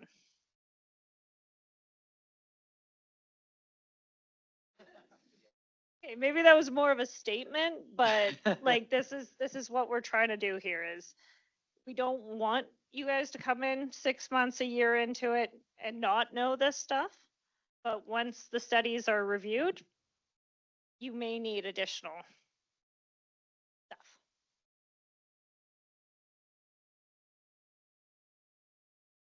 Yeah, our owner basically, when he makes a decision whether he's going to invest, he is looking for everything. Like, got to have approvals in place, the connections in place, the studies in place, everything in place. And if there's anything he calls a project killer, he needs to know about it before he puts a dime into it. So yeah, if we find out from Keenan that, oh gee, we have to go and completely replace all the control systems, we're going to say, hey, this is going to cost us X, boss. Boom, here's the number. And then you tell us whether we go down this path or we call it.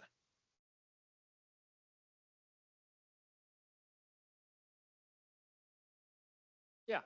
I have another one back to EMT, sorry. Yeah. So the way that we model load in these studies is very important. Is there any like plan to standardize? I know right now you specified like how much has to be 3-phase versus single phase based on system loading. Yeah, but there's more to it than that, right? Is there any path forward or possibility of like standardizing the actual load dynamics in these models? Yeah. We need to do it. I haven't done it yet, no, but we do need to. It's actually a conversation I have to have with my boss probably next week. Sorry, Kevin. But yeah, no, you're right. We do need to standardize it, but no, we haven't done so yet.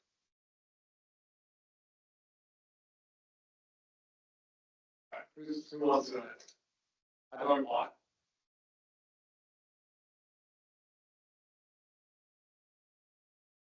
No? Yeah. So one of the new kind of things that we've been working on for the last year is storage for peak demand shaving. Yeah. And we started it with a company from out east where 15-minute interval data is readily available from utility. Yeah. And then we found when we got to Alberta that like that's not standard. Yeah. I think I heard it mentioned that Fortis in kind of going over the next couple of years for commercial will start making that more of a standard. Is that true? That like we'll be able to get those 15-minute intervals more easily? Because right now nobody's on that rate, right? Yeah. That might actually be a Kevin or Curtis question. I don't actually know. Anybody want to answer an AMI 2.0 question? Yeah, I figured that would be an AMI question. Okay. Yeah. So that will be 1-2 years down the road. It's gonna be a lot easier for us. It depends on where you are. Yeah. Like some locations already have the AMI 2.0 meters in them, so it's a slow roll. I'm not part of the AMI project. That's why. Are you hitting that peak for 5 hours, 5 minutes? Yeah, no. Peak shaving, you do need that into the building. Yeah, no, I guess. Thanks. 2028, right? That all 2029. 29 now? Yeah. Man, that's like a million years from now. My understanding, correct me if I'm wrong, Sean and others, if we do put a generator in, I believe that when we do the meter swap, it is an AMI 2.0 meter that goes in, if I'm correct. So yeah, so if you do put in a new meter, so if you do generation, then that new meter is already 2.0 enabled. Ability stage, right? It's before. Yeah. No, that makes sense. Yeah. No, that makes sense. Thanks. The new meters are super cool, and you have somebody who would geek out on them in the room if you have questions. If it makes you feel any better, you can usually tell if your neighborhood's been done because you'll see little things on the street lights.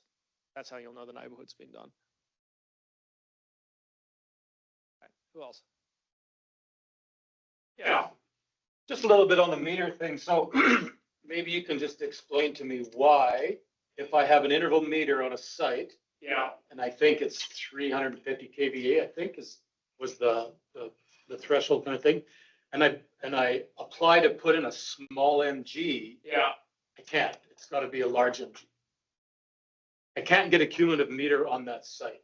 I'm not sure. I think he's talking about nameplate.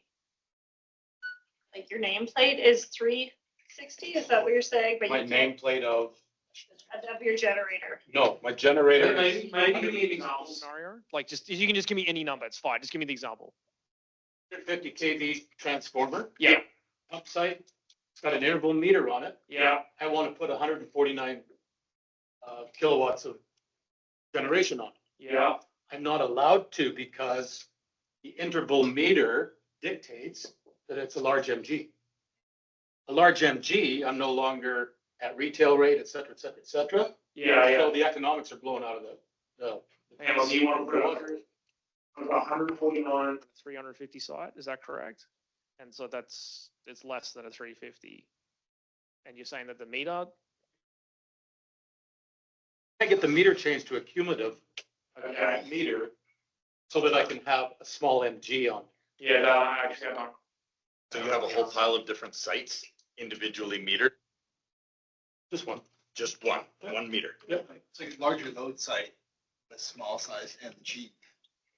Yeah, we got like a high DC to AC ratio to generate the annual consumption, but I'm keeping my AC inverter size under 150. But the load, the demand that's on that transformer dictates that there has to be an interval meter. Okay, so if you look at the MG regs, if it's an interval meter, I'm not allowed to be a small MG. I immediately go to large MG. Yeah, the ISO wants you to have an asset ID. Yeah. So that doesn't seem to. Yeah, I'm sorry, I'm not sure really. Fair. Yeah, I'm not really understanding. Rhea, do you know more about that? Yeah. Julia would definitely know more about that, especially she's Yeah. not here today. But what it is with an interval metering, the ISO is requiring an asset ID. And that's why you're being pushed into that pool price instead of staying into a small microjet. Okay, so, sorry, It's go ahead. more of a, it's a regulated item. It's not even something I don't think FortisAlberta can really have control over. It doesn't change technical requirements. No. Yeah, like technical requirements are dictated based on nameplate. Yep. But like in terms of rate stuff, so like what Grace is looking about, like that's a separate workflow. So it still wouldn't change your technical requirement. If that makes any sense. Yeah. But no. Yeah. But it changes his pool price versus. Oh, okay, yeah, This is the part that I don't know much about. Sorry. Yeah. You don't know the technical side of it. Yeah. Interesting thing. So we're now back to that, we need engineers and lawyers in the room thing. We need somebody who understands the reg inside and out. The customer was selected or to be on that interval meter already. No, he did not select that. The load dictated. The load dictated. Yeah, he didn't request that meter. John. Because we had the discussion, we went through that. Like interval rate is 2/3 of the 500 kVA, so it's 366 kVA is automatically enrolled into an interval rate based on their contracted loads. And what's the 500? Where's the 500? It's the part of the terms and service or Okay. our rate structure. Okay. But I think that's government driven. But in your scenario, if their load decreases, it takes a little more digging into if they're actually meeting those contracted limits that would restrict you from going there. All new meters, like our conversation earlier, will be interval capable. So it'll boil down to what rates your load customer has signed up for. It could be over contract. The contract. Why don't you send me an email and we'll chat about the specific one so we can dig into the background a bit more. So we did find a solution. Fortis Yeah. came up with an idea, so we're just gonna upgrade another transformer on a different site, Oh, keep it at three one is good, fifty, but- right? So we did find a solution, much appreciated. Yeah. Well, But- we'll take a look at it just Just generally, because if we're all going to interval with this, create a problem for every small MG at that Well, that point. was my next question. Sorry. Is interval capable and interval the same? Follow what I Yeah, mean? I get what you're saying. Yeah, and is that gonna be a future problem to put MGs out in the country?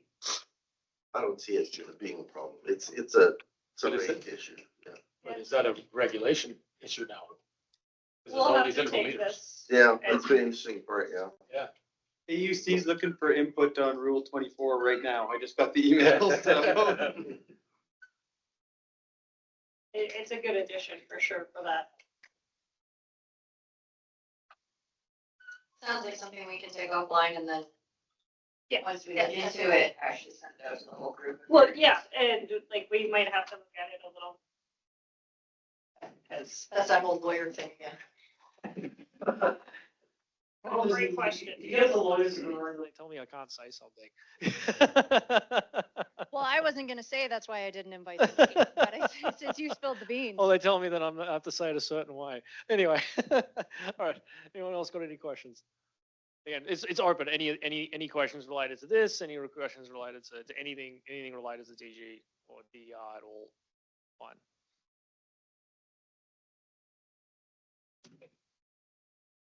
Right.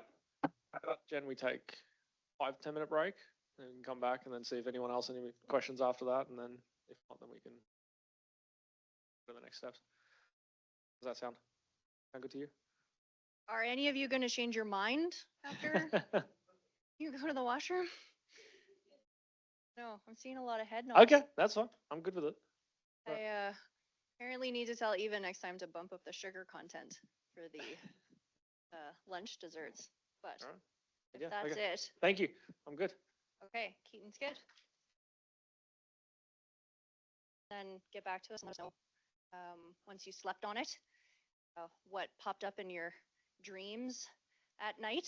That was, yeah, IPE, triple E, EMT, PC, 1852, 5. Yeah, when that pops into your mind in the middle of the night and wakes you up, you have an opportunity to get to us and talk to us about that. Not about why you're thinking about work in the middle of the night, see a therapist for that, but the question itself, get to us.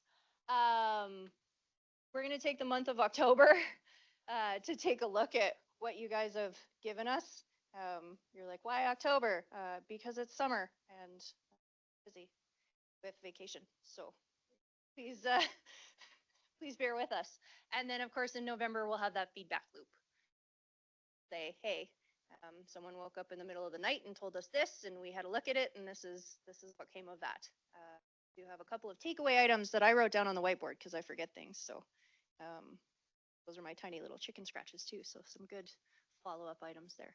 I put the offer out at the beginning. Is there anyone who is interested in having our EDC manager walk you through a quick overview of the overhead lab? 1, 2, 3, couple. Okay, very good. That's fantastic. You need to return your lanyards to us, and we would love it if you also gave back your little name tag thingies because we do recycle them. Hopefully nobody licked yours while you were having lunch. We'll sanitize them. And I think that's it. Kevin, Noble, do you have anything that you want to close out on? Just a big thank you to everyone. So like big thank you to the team for presenting and everyone coming. We want to kind of keep this a more regular cadence to get together and get your input and feedback and what's working, what's not working, because we want to kind of continue this collaboration. So again, thank you. I know everyone's very busy and it's time every day, but we appreciate the feedback and we're all about working together. We're all the same end goal in mind that we need to protect the system, but that's so that you can connect generators and load customers, connect load and get proper service. So.